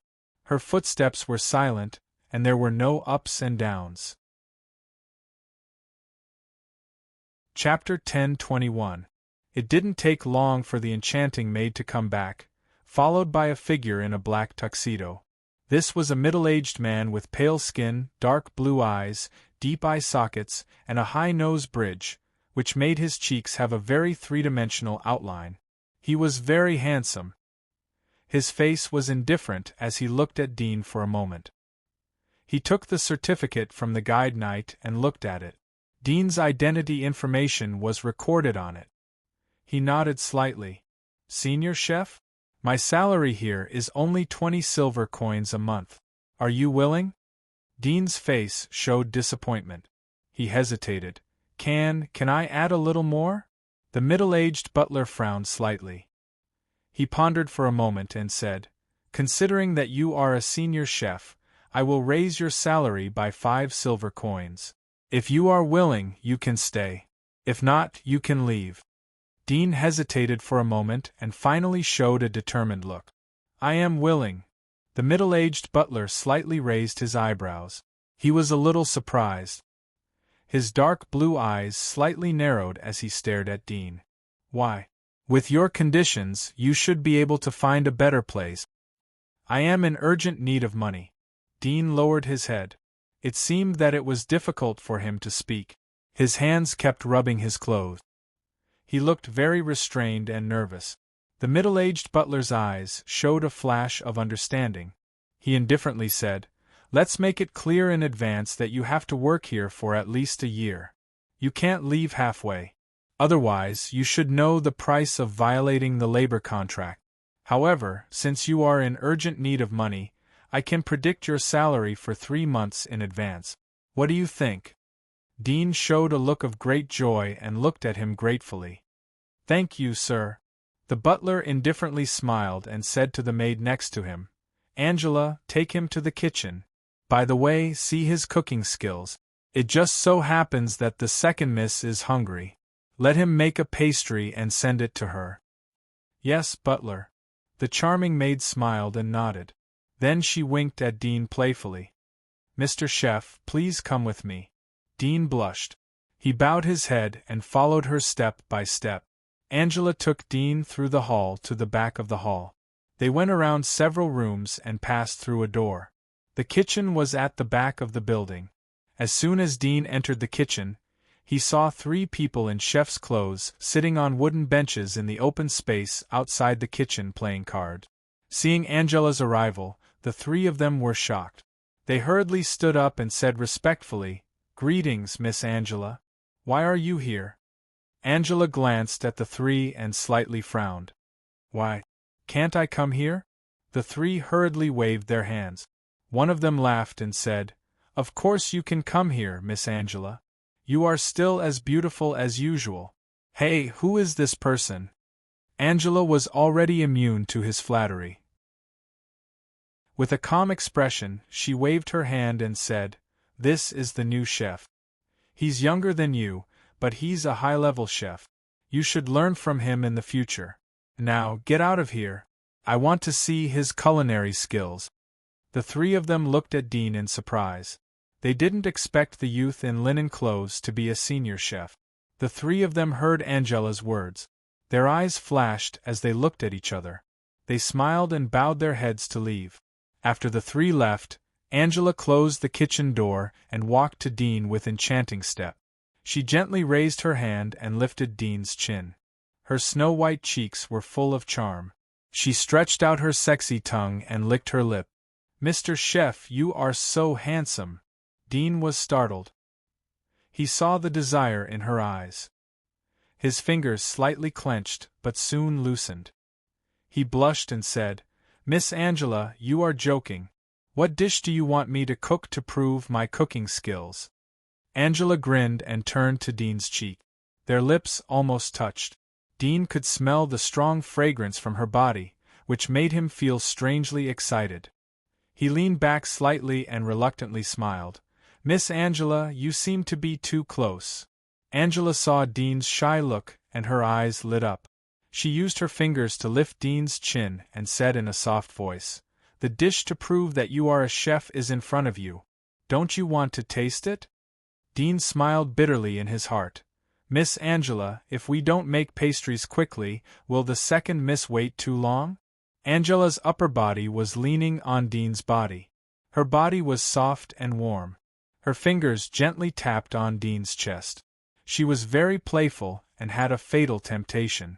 "Mr. Chef, don't you want it? I am like this. Don't you understand my mind? Do you like to be passive?" She looked up at Dean. Dean sighed in his heart and hugged her body. "Of course I like to take the initiative." Angela felt that she was strangled by Dean's arm, and her eyes showed a bit of intoxication. She said, "I like you like this." Her words stopped abruptly, and her head hung down on Dean's shoulder. Her body also softened. Dean gently put her body to the side. His face had returned to indifference like ice. He turned to the kitchen sink and turned on the faucet. He washed his hands several times and then turned off the faucet. He looked at the kitchen. It could be seen that the technology of the entire giant wall of Berga was widespread. In Sylvia, water needed to be scooped from the well. But here, underground water pipes and pumps were used. Dean opened the cabinet and found flour and some ingredient. He began to cook in the kitchen. Soon, a steamed Western-style pastry came out of the oven. He turned and opened the kitchen door. 3 figures fell in. They were the previous 3 chefs. The 3 hurriedly climbed up and quickly looked around. They saw Angela lying on the ground and seemed to be asleep. They were surprised but soon recovered and said in an embarrassed tone, How are you?" Dean frowned as he saw the eyes of the 3 chefs. He suddenly remembered that he had overlooked something. He stood in front of Angela and asked, "What kind of pastry does Miss Angela like?" "Sweet, sweet," the 3 quickly said. Dean nodded, pulled up the kitchen door and slammed it shut. Then, he turned around and pushed aside Angela's clothes on the floor, making her look disheveled. He then got up to wash his hands and made another pastry. This time, he added a lot of sugar and fruit juice. After he was done, he opened the kitchen door. The 3 chefs were sitting not far away. They stretched their heads and looked through the door. They didn't look carefully before. But now they saw that Angela's clothes were obviously fiddled with. The outline of her chest was clearly visible. It was very attractive. The 3 chefs came over and gave a thumbs up to Dean. "Brother, you are amazing." Chapter 10:22. Is this the second Mrs. Pastry? The 3 were slightly surprised. One of them, a bearded middle-aged man, quickly said, "The second Miss lives in the 6th room on the 2nd floor. You can send it to her." Dean nodded slightly and left with the pastry. Not far after he walked out of the kitchen, he suddenly heard the three people whispering behind him. "Hey, how can you let him send the food to the second miss? We haven't tasted it yet. What if it's not good? You know the second miss's temper. If she's not satisfied with the food, then this brother will be miserable. You two idiots, didn't you hear what Miss Angela said? He's a high-class chef and he's so young. Even Angela is interested in this pretty boy. If he stays here in the future, won't he be in charge of the kitchen? At that time, all three of us will be his subordinate. If he is driven away, then we can live a stable life." Well, that's true. This kid is quite lucky with women. TSK, that be asterisk TCH. Angela likes this kind of pretty boy. Sure, if Angela hears you, she will peel your skin. What are you afraid of? Didn't you see that she fell asleep? She must be very happy. Dean walked further and further away, but he could still hear the words of the three clearly. He slightly raised his eyebrows, but his footsteps did not stop. He still carried the pastry to the stairs, and then went up step by step along the rare wooden stairs. He saw several maids standing at the stairs. These maids were real maids. Their dress was obviously different from Angela's. They were wearing maid's clothes. Their hands were crossed and hanging under their abdomen. They bowed their heads and were silent like white stone sculptures. Dean walked up the stairs. The nearest maid immediately reached out and stopped him. Her expression was indifferent. "Who are you? What is this?" "I'm the new chef. This is the pastry for the second miss." Dean was slightly cautious.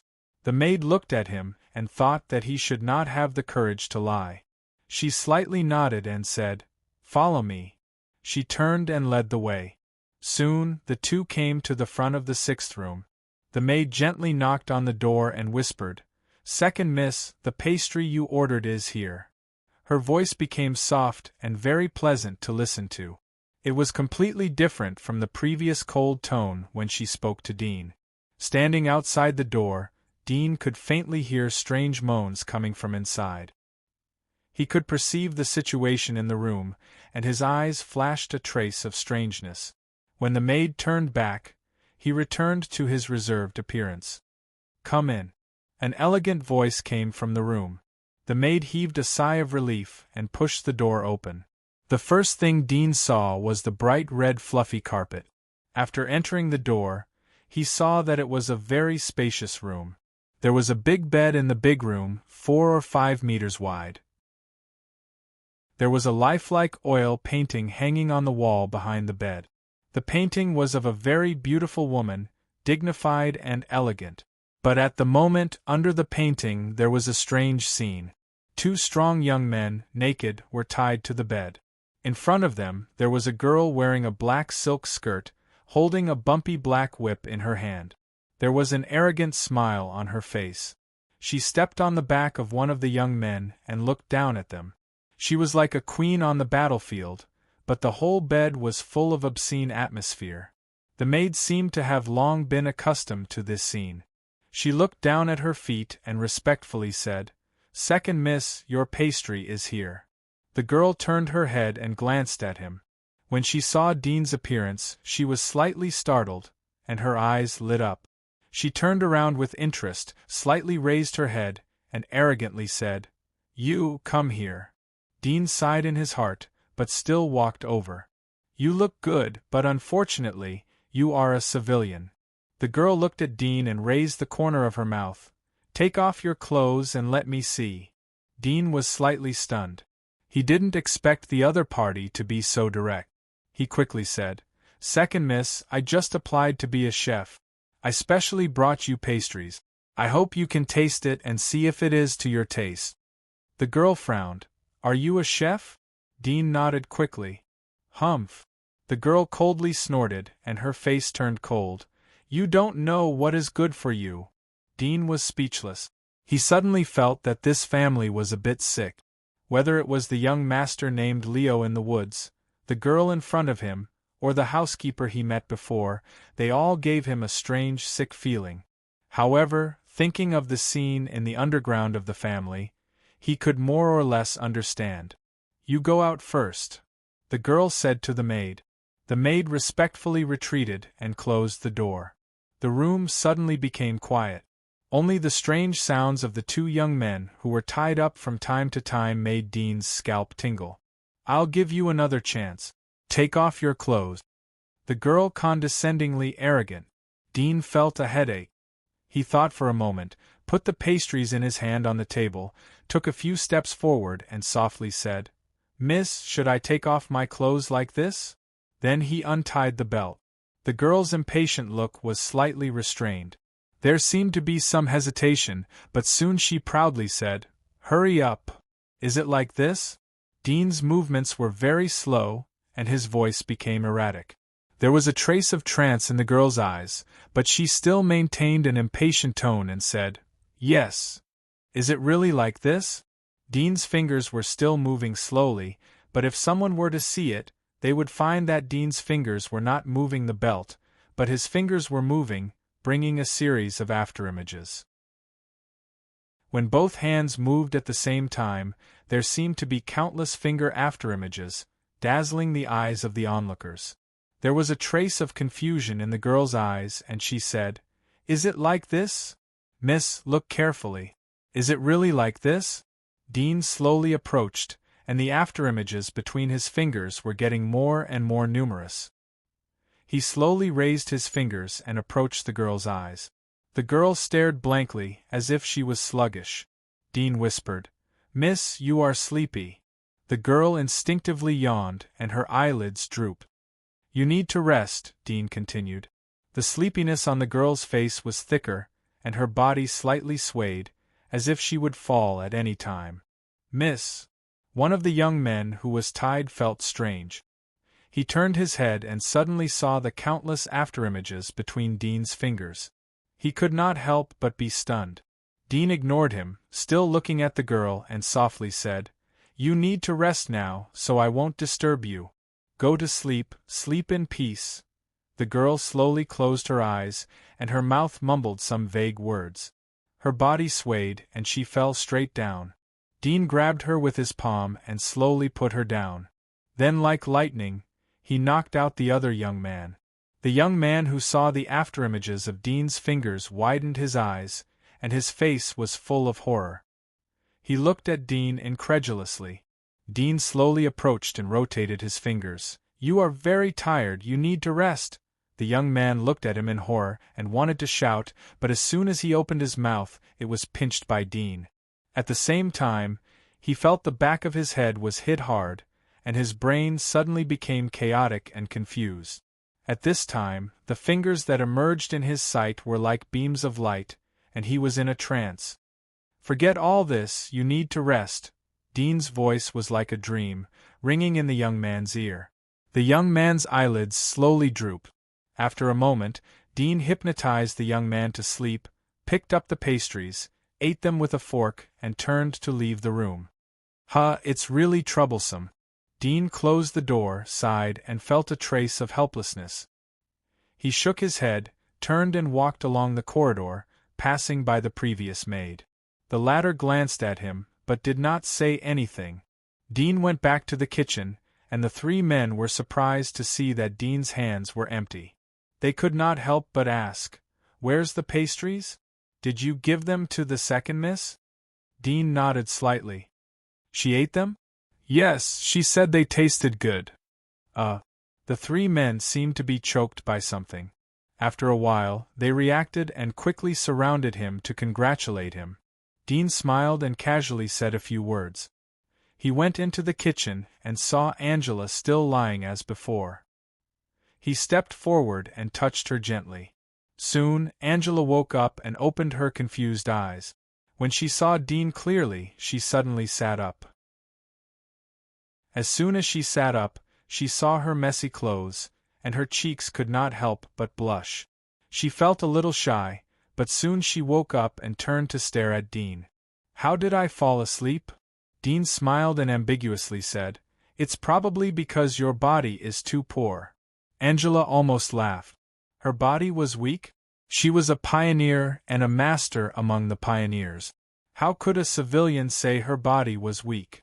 She looked at Dean suspiciously and suddenly stretched out her hand. Her nails protruded like sharp knives, and with a murderous look, she suddenly grabbed Dean's face. Dean was stunned for a moment and did not seem to react at all. When her nails touched Dean's cheek, Angela instantly withdrew her hand and frowned at Dean. A trace of blood emerged from Dean's cheek. He reached out and touched it. When he saw the blood on his fingers, his eyes widened and looked at Angela in horror. He stepped back, but accidentally fell and sat on the ground. Seeing Dean's embarrassed appearance, the last doubt in Angela's heart was dispelled. A master who could make her unconscious without her knowing was at least a dominator. How could he be so embarrassed? She could feel that Dean did not react at all. Even the pores of his body did not shrink. If he was really a master, he would feel her murderous look. Even if he desperately endured, his body instinct would change accordingly. But Dean did not, which could only mean that his fighting instinct was too weak, and he was just an ordinary person. Is it really because I'm too tired recently? Angela frowned slightly and felt strange. Suddenly, she felt that it was necessary to find a doctor to see if there was something wrong with her body or if she had some disease. Thinking of this, she was no longer in the mood to be intimate with Dean. She quickly stood up and quickly tidied up her clothes. Her technique was incomparably skillful. Soon, she returned to her previous dignified appearance and quickly walked away. After watching Angela leave, Dean was relieved in his heart. He gasped for breath and looked like he was still in shock. The three people outside the door saw Dean's embarrassed appearance and secretly gloated in their hearts. Thus, Dean's employment was smoothly stabilized. In the evening, he worked with the other 3 chefs to prepare dinner for the Earl, his 3 sons, 5 daughters and, of course, his 7 wives in the castle. It was not his business to serve the dishes. For these nobles, a chef was also a pariah profession and did not deserve a seat. This kind of chef often had a better name, gourmet. After cooking for the Bourne family, Dean and the 3 chefs were busy cooking for several other big shot. These were the guardians of the Bourne family, including the ruler that Dean had sensed and the 10 pioneers. While cooking, Dean also learned the names of these pioneers and the ruler. At the same time, he also learned that the person who played chess with the ruler and hid his body heat deeply had an extraordinary identity. His status was equal to or even higher than the ruler. He was qualified to sit in the chair and eat with the Bourne family. The 3 chefs called him Mr. Black Mage. When the dinner was finished, Dean's work for the day was basically over. The 3 chefs were temporarily responsible for helping Dean familiarize himself with the kitchen and the taste of the Bourne family's young masters and ladies under the butler's order. Late at night, Dean returned to the assigned residence and slept in the same big room with the 3 chefs. Not long after, the 3 chefs fell asleep and snored. Dean leaned on the pillow and looked at the moonlight shining in through the window. A touch of gold flashed in his eyes as he scanned the whole castle. He saw that the Bourne family's master had fallen asleep. The second miss, whom he had hypnotized, did not show any abnormalities during dinner. The hypnosis effect was very successful. At this moment, she was in her room and playing the sick game in the afternoon. In addition, Dean also saw a son of the Bourne family sneak into the room of one of his wives and do something unethical. This family is really hopeless. Dean felt that everything here was very desolate. He knew that the ruler and the 10 pioneers were most likely aware of the young master's bad behavior, but they did not inform the Bourne family's master. The Bourne family's master was called Barrett Bourne. He was just an ordinary civilian, but his body heat was slightly higher than ordinary people. It seemed that he had taken some special medicine to enhance his physique. It seems that the Overlord Guardian isn't completely loyal to this patriarch. Dean's eyes flashed. Under his penetrating vision, the whole Bourne family was in his eyes. In just one night, he discovered this huge secret. From this point, he could feel the intricate relationship within the family. He was not in the mood to understand this relationship in depth, but he felt that the twisted young master might be able to make use of it. Chapter 10:23. The underground of the castle was a 3-story basement. Such an underground structure was not uncommon in other aristocratic castles. Most aristocrats liked to build cellars to store some high-quality wine and books, as well as their own wealth of gold and jewels. However, in this underground structure of the Bourne family there was none of these things. There were only instruments and people. A variety of instruments were placed in each basement floor. Some of them were more like torture tools. There were 8 rooms in each basement floor. The rooms were either filled with torture tools or imprisoned people. Most of them were in their 20s. Their bodies were strong and healthy, and this was the time when their vitality was at its peak. The person who was called the Black Mage was an old man in his 60s. He wore a black hood and his hair was neat and beautiful. His silver and black hair intertwined and his face was deep. Although he was old, one could still see that he was extremely handsome when he was young. At this moment, he followed the spiral staircase to the basement. The people stationed there were all wearing black robes like ghosts. Seeing the Black Mage arrive, the guards lowered their heads and saluted. The Black Mage went straight to the second basement floor and stopped in front of the 4th room in the middle. He pushed open the door and inside was a laboratory. At this moment, a voluptuous woman was lying on a metal bed in the laboratory. Her hands and feet were shackled to the side of the bed, and she was in a semi-conscious state. Hearing the noise, the woman slowly opened her eyes. When she saw the Black Mage, her face immediately revealed a sinister and venomous expression. The Black Mage was not frightened by the malevolent gaze on her face. Instead, he smiled and said, "Not bad. It seems that you have adapted. Blindly struggling will only hurt yourself. Very good." The voluptuous woman glared at him and gritted her teeth. "You scum. One day, the temple will arrest you and burn you with holy fire." The Black Mage lifted his hood, and his silver-gray hair fell down. Under the dim yellow light, his body was straight. Just looking at his back, he looked like an imposing holy knight. However, there were already wrinkles on his face. The corrosion of time could not be resisted. He smiled, and his gaze moved from the woman's face, along her neck to her chest. This was definitely not a place that men would be impulsive at. It was a scene that would instantly make them shrink back. The woman's neck and collarbone were still snow-white, but the skin stopped here.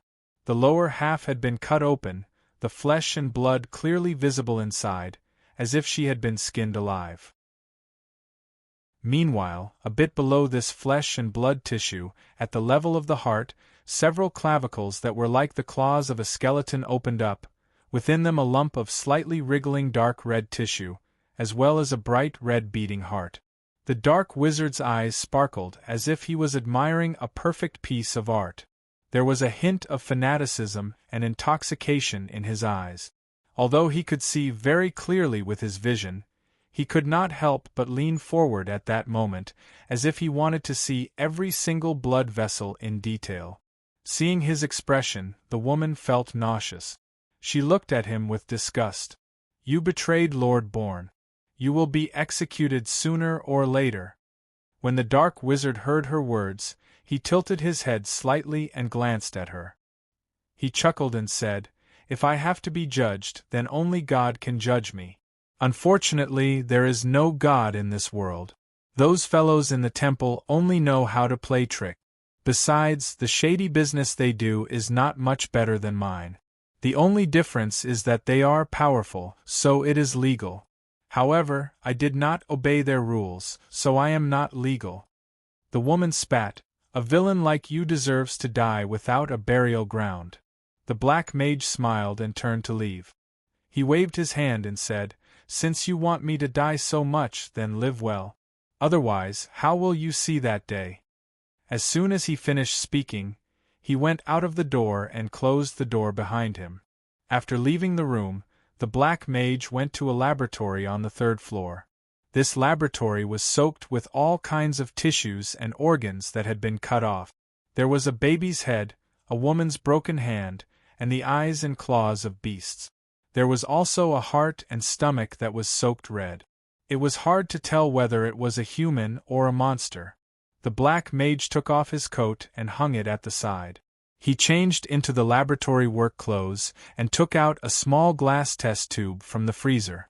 There was a parasitic soul worm frozen inside. He took it to the workbench and turned on the table lamp.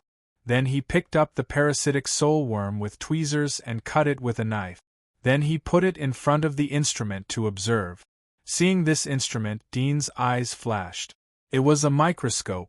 The structure was roughly the same as that of the old era, but from the material it was obviously made in the later era. There were obvious traces of splicing. It's effortless to get it. The corner of Dean's mouth raised slightly, but he did not act immediately. He was going to observe again to see if there was any power behind the Bourne family. The night passed. The black mage fiddled with all kinds of organs in the laboratory. Dean also observed all night. The next morning, the black mage felt tired. He got up and left the basement, returning to the castle to rest. Dean also took the opportunity to close his eyes. Less than an hour later, the dawn shone into the castle.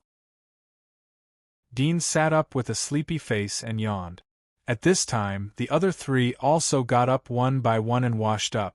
After washing up, Dean followed the three to the kitchen. At this time, the vegetable vendors in the market had already sent the vegetables they had ordered to the castle. They went to receive it and then used a carriage specially equipped in the kitchen to transport several big bags of vegetables back to the kitchen. Next, they divided the work, washed the vegetables, cut the vegetables, made pastries and so on. Breakfast was easy to make. It was milk and vegetables. This was Barrett Bourne's. It had a light taste. Milk and bacon. This was Barrett's sons. Milk and snacks. This was the ladies'. As for the other 10 pioneers and rulers, they all had milk and steak. They ate high-calorie food early in the morning. After making breakfast, the few of them prepared lunch in advance. They only needed to wait until it was time to prepare. During this period, they could take out an hour to rest. The three people huddled in the corner of the kitchen and chatted, or sat in a daze and yawned. Dean leaned on the chair alone, closed his eyes and slept. The 3 meals of the day were soon over. In the evening, when Dean was ready to go back to rest, he met Angela again. She came to find Dean. As one of the 10 pioneers in the castle, her status was only slightly lower than the butler. The butler's strength was not strong, just an ordinary person. But in this world, power was often more important than strength. No matter how strong a person was, without background, he was just a high-level thug. As for rebellion, there would always be other masters who willingly surrendered or were forced to surrender to come out and suppress them. You, come with me. Angela stopped Dean and the other 3 people on the way back to the dormitory. She pointed at Dean, who was walking in front of her, and said expressionlessly. Dean frowned slightly and nodded.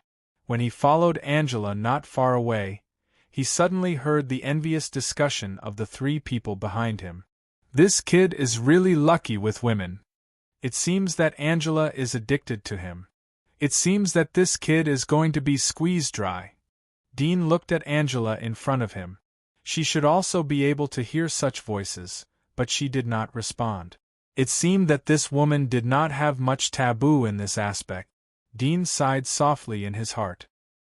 He walked to a lawn and stopped, asking, "Miss Angela, where are you taking me?" "Go to my room and sit. I have something to talk to you about." Angela stopped, but her face was no longer cold, but with a hint of charm. Dean smiled bitterly. "Miss Angela, those 3 seniors are strong. Why don't you go to them?" Angela's face was slightly cold. "What kind of person do you think I am?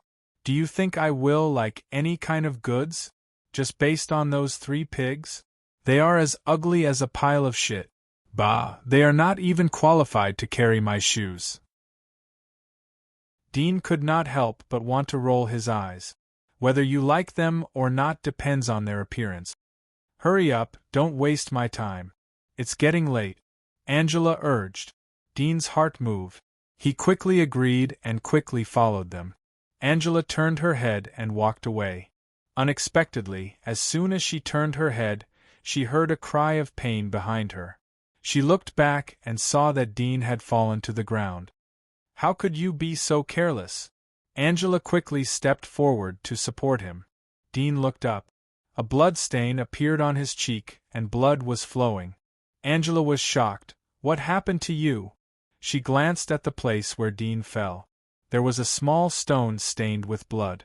Obviously, Dean's face was scratched on it. Dean's facial features wrinkled in pain, and he cried out in pain, "It hurts! It hurts!" It had to be said that no matter how good-looking a face was, as long as one was willing to put in effort, one would certainly make an ugly posture. At this moment, Dean's facial features wrinkled. His lips turned up, his eyes rolled up, and his cheeks were distorted. He looked very ugly. Angela suddenly lost interest. She didn't expect that a small scratch would make Dean show such a distressed posture. For her, injuries were nothing but a common occurrence. But looking at Dean's appearance, it was clear that he was a real pretty boy. He had a handsome face, but a little injury would kill him. Although she could negate all shortcomings by virtue of his good looks, but at the moment, Dean was not good-looking and weak. She was disappointed. She loosened her original hand and frowned. Don't shout. Go and see Mr. Rand. Or go back and clean your wound and bandage it. It's not a big injury. You won't die. Dean covered his injured face. His nose was full of pain. He endured the pain and said, But, I have to go to your place. You don't need to go. Angela didn't wait for him to finish and said impatiently. Dean was stunned. He even forgot the pain on his face. Seeing his stunned eyes, Angela felt even more annoyed. She turned and walked away, too lazy to pay attention to him. As she walked, she suddenly thought, how could there be such a coincidence? She had just said that the other three were ugly, but Dean's face was cut. Was it intentional? Thinking of this, she couldn't help but turn her head to look. She saw Dean covering his face. His shoulders were shaking, and he was making low choking sobbing sounds. Unexpectedly, he was crying. She shook her head, turned and walked away quickly. While the night was still early, she had to find some other fun. Dean didn't go to Rand. He covered his face and returned to the dormitory. While covering his face, he kept gently scratching the wound with his fingers to prevent the wound from healing. In fact, the wound was not caused by his bump. With the quality of the stone, even if it rubbed against his face, it might not be able to cut a wound. When he fell, he used his nails to scratch his cheek, and then his face fell on the stone, which made it look like a bump. He found that, after experiencing Crimson Moon's experiment, his body's self-healing ability had improved by several levels. First of all, his legs and hands, as well as the scars left in the prison, had all healed. His broken leg had also recovered. The previous dark scars had faded away, and there was new skin inside. Not a single scar could be seen on his body. Even the magic mark on his chest had disappeared. Unfortunately, this amazing healing ability didn't work on his chest. His heart was still incomplete. However, after these days of observation, Dean found that the formed heart seemed to be a little bit stronger. It seemed that it would grow. This ignited a glimmer of hope in Dean's heart. Perhaps this heart would continue to grow until it fully adapted to his body and become a new heart in his body. Seeing Dean come back with his face covered in blood, the three people in the dormitory were all shocked. They quickly came up to ask about the situation. Dean only said that he was hurt by a stone. Although the three of them were jealous of Dean, they quickly poured water for Dean and helped him clean the wound. This made Dean look at them in a different light. The three of them dug out the first aid hemostatic medicine from the dormitory and applied it to Dean. After giving him a few words, they returned to their respective beds. At night, the three of them quickly fell asleep. Dean cheered up and used his X-ray vision to see everything in the castle. Soon, he saw that the young master who climbed into the room of his father's concubine from the window last night had climbed into the room of another young girl from the window tonight. This was Barrett's eldest daughter, who seemed to have the same father and mother as the young master. Dean looked at him with emotion. The young master was really energetic. In addition to the young master's indecent behavior, Dean's attention was mainly focused on the Black Mage. Through the day's observation, he found that the Black Mage was the key figure in the castle. Moreover, he was not a guard or knight hired by Barrett, but similar to a guest. But from the performance of the Black Mage, it was obvious that he was not simply a guest in the castle. Chapter 10:24. The Black Mage was immersed in all kinds of books in the study. Dean also used his X-ray vision to look at all kinds of books, but he could only see the reverse side or the side, which made it very difficult to distinguish. But this inadvertently made Dean more proficient in the X-ray vision ability. He was able to penetrate through the pages. The night deepened. The Black Mage seemed to be a little tired. He took out his pocket watch and looked at the time. It was getting late, so he immediately closed the book, got up and left the study. At the moment, the young masters and ladies in the castle were asleep. Count Barrett was also asleep. The Black Mage went down the secret staircase to the Underground Research Institute. He selected a few instruments from the 6th room on the 1st floor and went to the 4th room on the 2nd floor. The plump woman whose chest had been replaced by strange tissue was lying there. Her neck and arms had blue and black veins could be seen. The strange tissue on her chest was gradually encroaching on her body. The Black Mage looked at her and was very satisfied.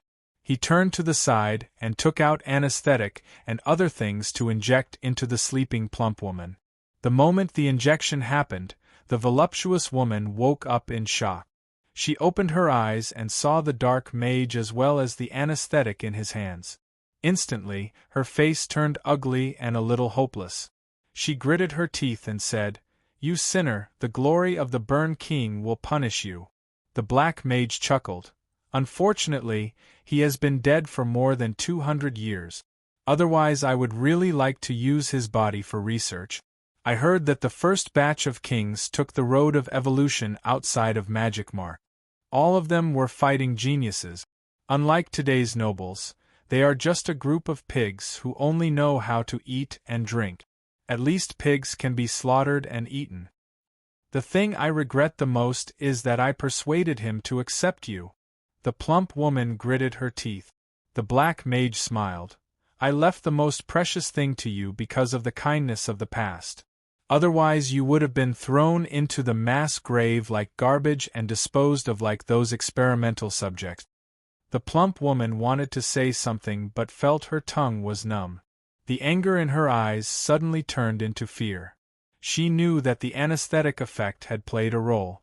Once the whole body was anesthetized, she could only be at the mercy of the devil in front of her. The Black Mage noticed her strangeness and laughed. "Be a good girl and sleep. So many years have passed. Why struggle? You should have accepted your fate long ago." The voluptuous woman bit her lower lip. The pain stimulated her senses, but her brain still felt dizzy and sleepy. She couldn't stop it. This environment isn't bad. Right at this moment, a voice suddenly sounded.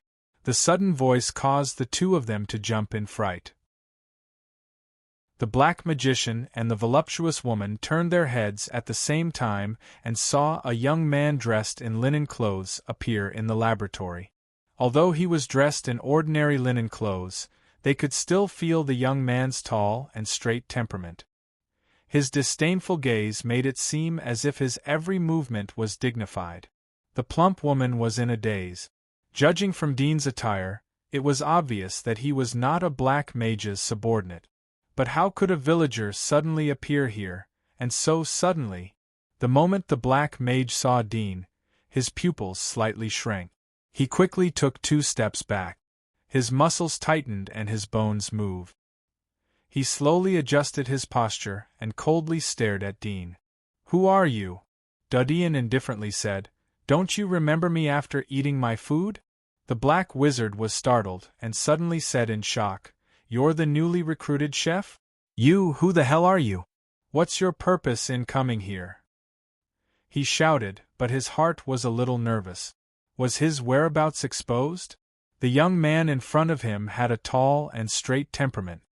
He had a dignified and masculine aura, and could quietly appear here. His strength was extraordinary. Most likely, he was the law enforcer of the temple. Dean felt the old man's vague trembling and tension in front of him. He smiled and said, "These are the questions I should ask you. You have done so many things behind Barit's back. He shouldn't know about it.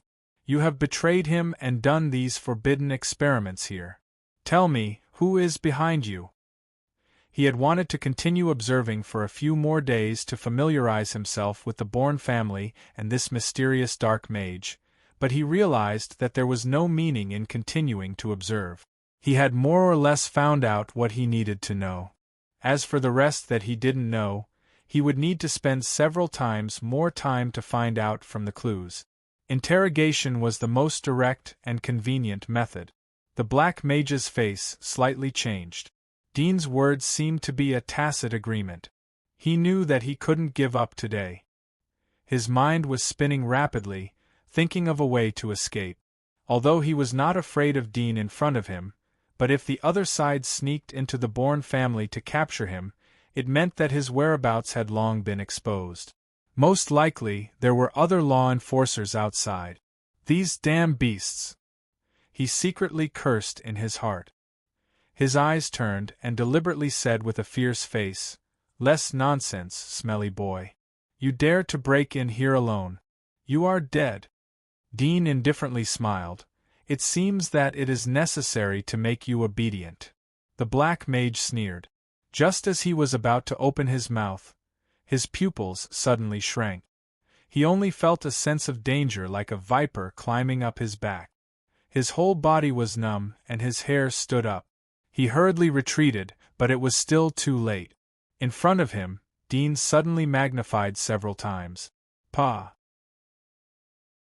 He felt a buzzing sound in his head. His cheeks were burning and there was incomparable pain. His neck was somewhat sprained. The black mage was startled, but quickly reacted. He suddenly growled, and his whole body was covered with black mist. His body was transformed into a devil. Pa! There was another crisp sound. The dispersed mist stopped abruptly, as if it was dispersed by a slap. The black mage's cheeks twisted to the other side. There was a bright red palm print on both sides of his face, and the hood on his head was slapped off. "Obedient?" Dean quietly looked at him and asked. The black mage's brain was somewhat confused. After a while, his scattered thoughts gathered again. Looking at Dean, who was close at hand, his pupils shrank. Who the hell are you? If you are not obedient, I am the Grim Reaper who takes you away. If you are obedient, I am your king." Dean's voice was very calm, as if he was telling a very ordinary thing. The black mage was startled for a moment and suddenly said, "You are not the temple's law enforcer?" Pa! A crisp sound. The black mage's face tilted to the side. After 2 seconds, he reacted. Anger rose in his eyes, and he angrily stared at Dean. But when his eyes met Dean's calm black eyes, the anger suddenly subsided. He just gritted his teeth and said, "If you like to humiliate me, then come at me.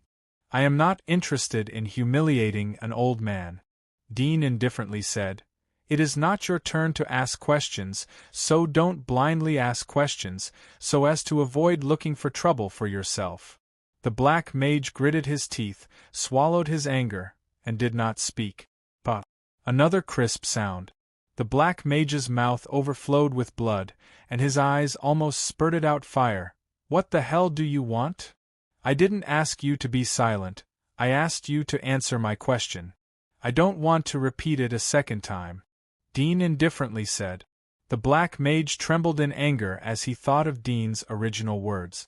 He had been humble in his life, but that was when he was in his 20s.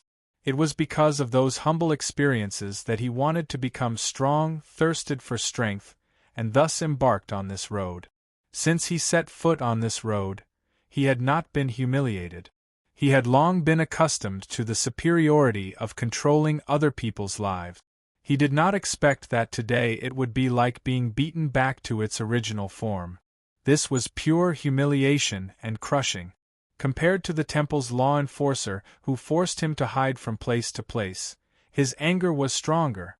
After taking a few deep breaths, the dark wizard slowly suppressed the anger in his heart and said in a low voice, "Barit knows about all these experiments. I didn't hide it from him. Everything I did was legal and I received his permission. I was only hired by him. These things can't be made by you alone. Where did you buy them? Do you often meet with your peers?" Dean asked. The black mage whispered, "I bought these instruments from a black shop. I studied them alone. I don't look like people from the Institute of Magic." Dean nodded slightly, turned around and walked in front of the plump woman. The effect of the anesthetic was so strong that it had spread to her whole body.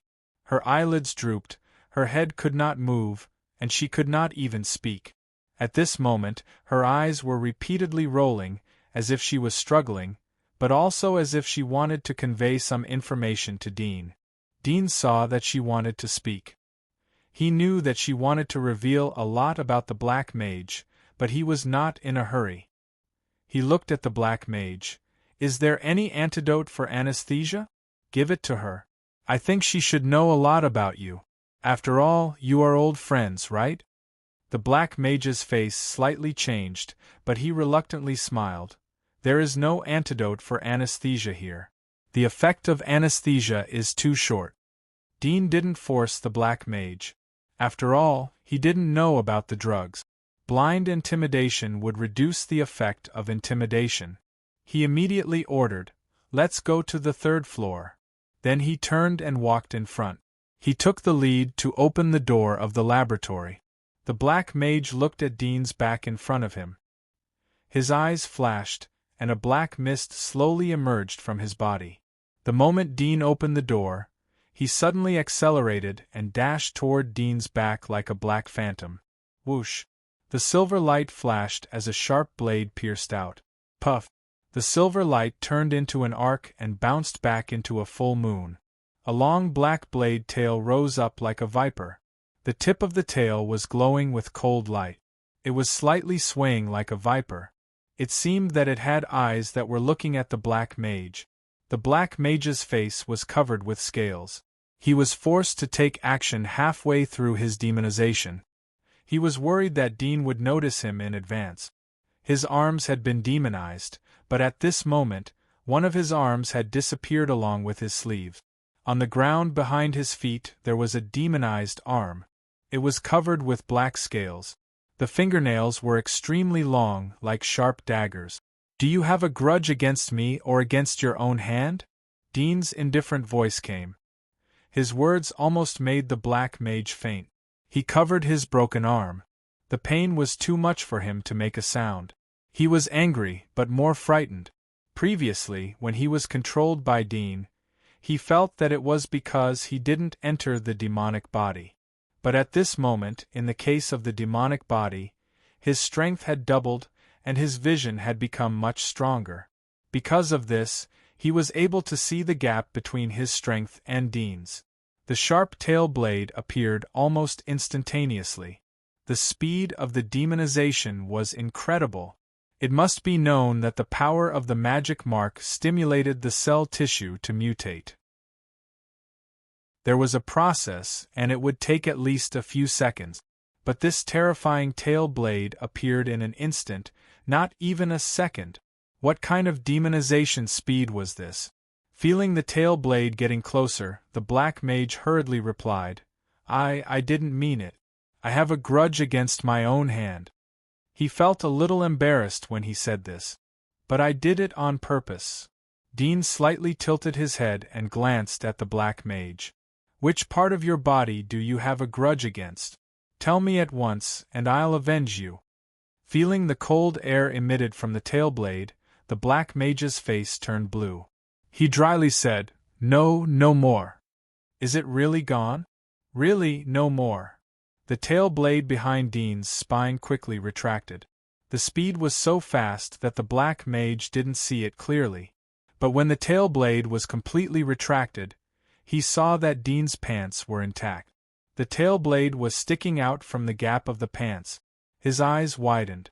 In the moment of his sneak attack, he actually had time to let the tail blade go around the upper edge of the pants? What kind of calmness was this? He felt that he could roughly estimate Dean's strength. It was at least abyss level. Thinking of this, his heart was like dead ashes.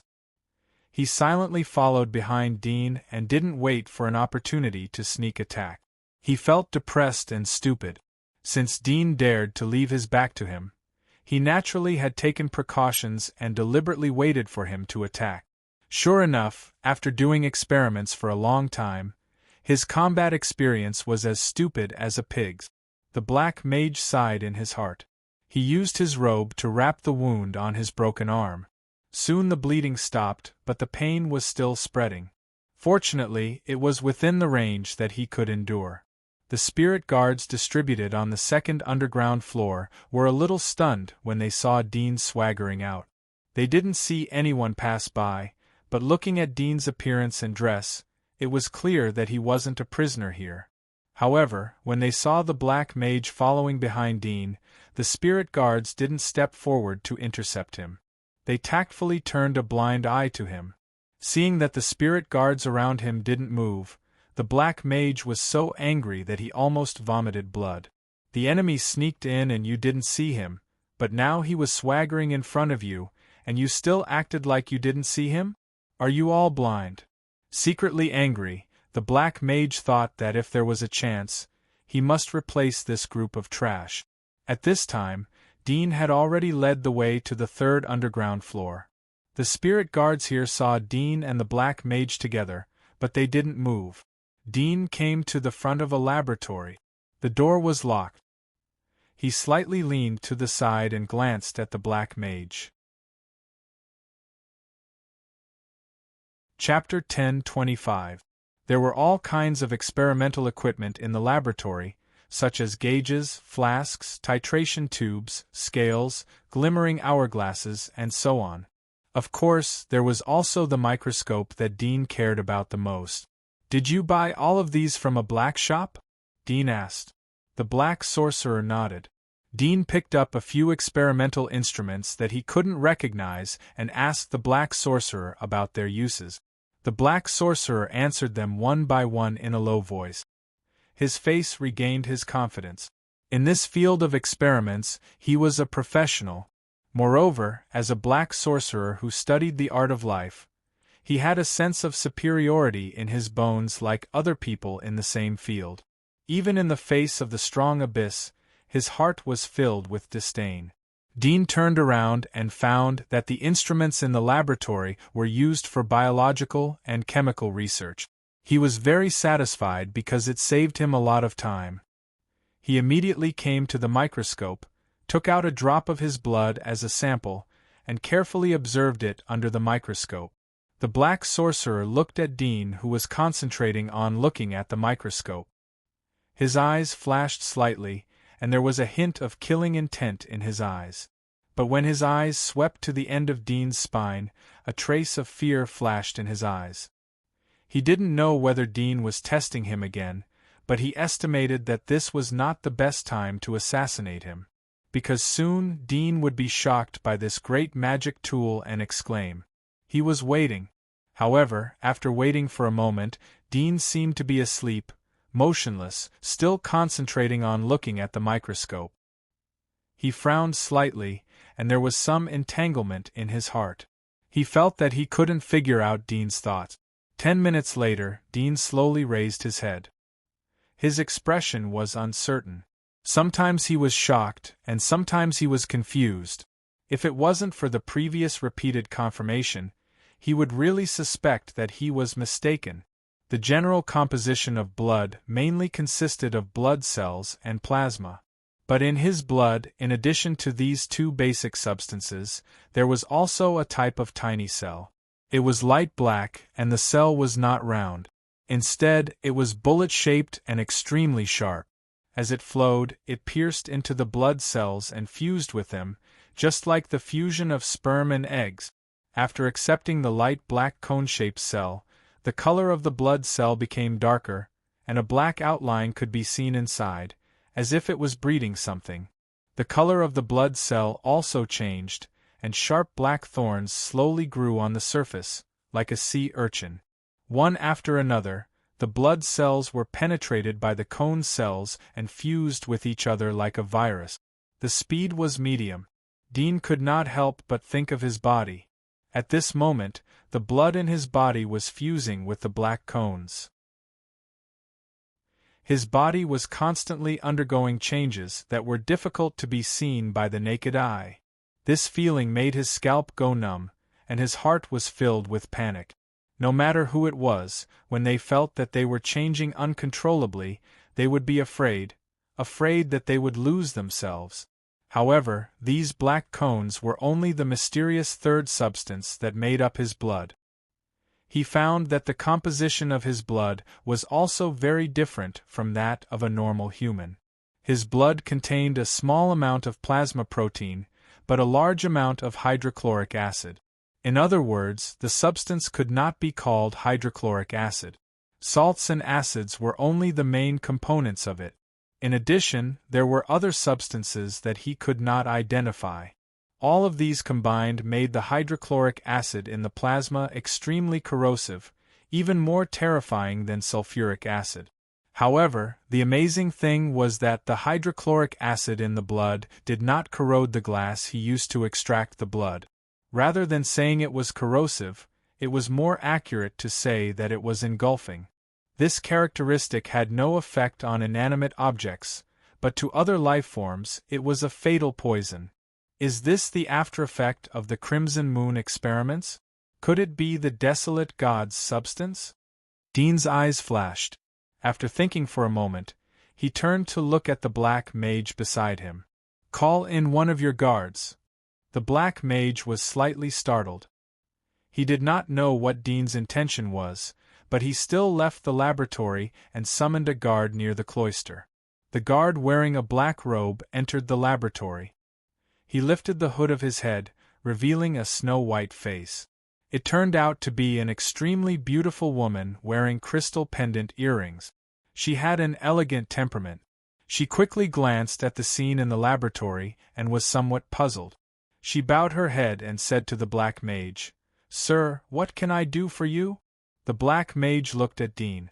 Dean got up from the chair in front of the microscope and slowly walked in front of the snow-white beautiful woman. He said, "Raise your hand." The woman was slightly surprised. She looked at the black mage next to her. The latter nodded slightly, indicating that he would obey. The woman did not dare to ask more. She raised her slender hand. There was a string of shiny bracelets hanging on her snow-white wrist. Dean's face was indifferent. He reached out to hold her hand. When the woman blushed, his finger moved. "Ah!" The woman let out a soft cry. She saw that Dean's palm had retracted. There was a blood stain on her palm. She looked up blankly at the tall and handsome Dean in front of her. Her face showed a look of grievance. Dean raised his hand as if he did not hear anything. He raised his other hand. The nails on his other hand rose by several inches. He gently cut a wound on his finger and squeezed it hard.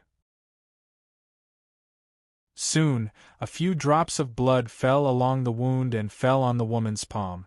Dean put the cut finger in his mouth and sucked it slightly. When he took it out again, the wound on his finger had healed. At this time, the woman suddenly screamed in pain. Her body bent down and she took 2 steps back. White smoke rose from the wound on her palm. She wanted to withdraw her hand and knead it, but Dean quickly grabbed her wrist and brought it to his face. He carefully stared at it. The woman felt the burning pain in her palm. She was terrified. She knew that the black mage was doing experiments all year round. Although Dean was wearing linen clothes, his temperament was extraordinary. Naturally, she would not treat him as an ordinary person. Moreover, from the performance of the Black Mage, it was likely that he was in the same profession. They were experimenting on her.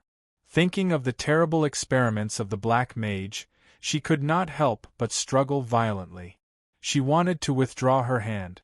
Dean slightly frowned and raised his hand. Puff! The woman's hand was broken from the elbow. The cut surface of the wound was smooth. The woman fell back. Seeing the beautiful broken hand held by Dean, she suddenly screamed. Dean turned back to the microscope.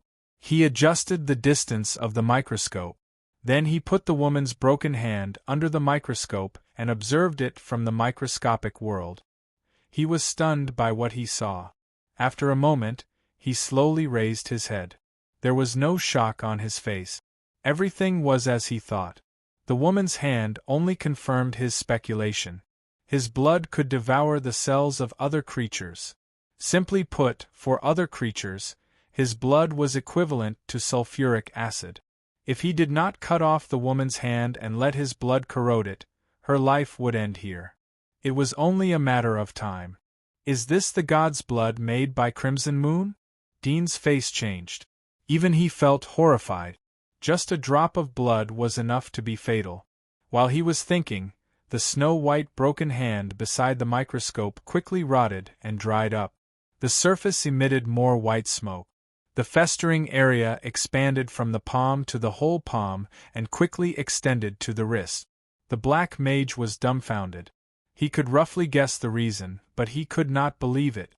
After a moment, the beautiful broken hand completely rotted. Even the bones became incomparably black. The bones were sticky with black and shiny mucus. It was crooked, like a few black leeches lying on it.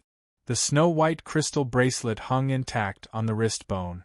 It was particularly eye-catching. Dean also noticed this change. He did not expect that in just 10 minutes, a few drops of his blood could burn the arm of a limitless. He saw the pure black and crystal mucus. He took out a pair of tweezers, pried a little of it, and smeared it on a piece of glass. He took it under the microscope to observe. Just as he thought, the black mucus was indeed the black cone-shaped substance in the blood. These cone-shaped cells were like black holes, swallowing all the cells in the woman's severed hand without leaving any residue behind. It was as if all the swallowed cells had been transported to another world. Seeing this, Dean felt goosebumps all over his body. He could not help but look at the few drops of blood he had taken out earlier. The color of the blood was dry and black, just like the black mucus. Could it be that I will eventually be swallowed by this thing? Dean was scared. He took the few drops of blood and continued to observe. Soon, he found that his blood was different from the black mucus on the woman's hand. His blood still maintained the appearance of blood cells, but the red blood cells and platelets in these blood cells had been swallowed. The blood cells were like black sea urchins covered with sharp thorns. They looked like very dangerous viruses. Dean frowned. He cut his palm and observed it under the microscope. Half an hour later, he was relieved. Although the blood in his wound was constantly swallowed and turned into a strange black sea urchin-like appearance, the mutated blood would still mix with the oxygen in the air and bring vitality to the body. He knew that the blood in his body would mutate sooner or later, but he did not know what he would become after the mutation. Perhaps Crimson Moon also did not know this change. The Black Magician looked at Dean studying his body. His face was strange, and his narrow eyes flashed with deep fear. He felt that Dean was more like a monster than him. The woman with the broken hand shrank by the door and did not shout. She knew that doing so would only make her die faster. After all, the patience of a superior would never be used on a lowly person like her, unless there was an ulterior motive. After midnight, Dean had a good understanding of his blood. He continued to collect samples from his body, such as his frozen right arm. Now his right arm was no longer frozen and returned to the appearance of a normal person's arm. It seemed that the cold in his arm had been digested, and his arm had regained feeling. Through the microscope, Dean found that there was no difference in the structure of his right arm and his left arm. The frozen right arm that had troubled him for many years was magically solved after Crimson Moon's experiment. Dean tried to find his magic marks to observe, but he could not find any magic marks on his whole body, so he could only give up. A microscope alone is not enough. I can't even detect the mitochondria. It seems that more advanced instruments are needed. Dean sat in front of the microscope. The biggest gain tonight was to understand the changes in his blood, so he was mentally prepared. "Sir, it's almost dawn," the Black Magician whispered. Dean recovered from his thoughts and glanced at him. "Don't sleep today. Accompany me to the black shop." The Black Magician was startled and quickly said, "Sir, the black shop usually opens at night." "Then accompany me to go shopping," Dean said indifferently. The Black Magician slightly opened his mouth, and finally agreed with a wry smile. The woman who shrank by the door could not help but be stunned when she heard the words of the two. She looked at Dean in a daze. She did not expect that the Black Magician, who was like a demon in her mind, would actually call this young man Sir. Dean was about to go out and noticed the woman who was in a daze by the door. He slightly frowned and said, "Go and bandage the wound. Don't let it get infected." The woman was stunned. She did not expect Dean to care about her. She was a little touched in her heart. She knew that her hand was cut off by the young man in front of her, but she was still inexplicably touched when she heard his words of concern. But soon, she calmed down and hurriedly promised. Dean opened the door and gestured to the Black Magician. "Go in front." The corner of the Black Magician's mouth twitched slightly. He wanted to secretly signal the woman to send a message when he went out, but now it seemed that it would not work. After walking out of the underground laboratory, Dean did not return to his room. At the moment, the sky was still dark. There was still more than an hour before dawn. He followed the Black Mage to his room and asked him to take out some gold coins. Then he asked about the purchase of equipment in the black shop. He found out that it was not gold coins, but the exclusive transaction currency of the Darkness Temple, black gold. Black gold was a special metal that was refined by a special dark wizard. It was circulated in the black shop as a currency. It was very hard and more expensive than gold. Black gold can be exchanged with points and magic tools. Gold coins can also be exchanged. The exchange rate of gold coins is 10:1. 10 gold coins can be exchanged for 1 black gold. The mirror that the elder used just now costs 90,000 black gold. It is equivalent to 900,000 gold coins. It is enough to buy half of the street's property. The Black Magician introduced to Dean. Dean asked, "How much is the Bourne family's property worth?" The Black Magician was surprised. "Do you want to sell all the property of the Barrett family?" "Answer what I ask. Don't you have a long memory?" Dean frowned. "You're tuning in to the Phoenix Knights YouTube channel. Don't forget to subscribe and join us on this journey to catch the most captivating stories.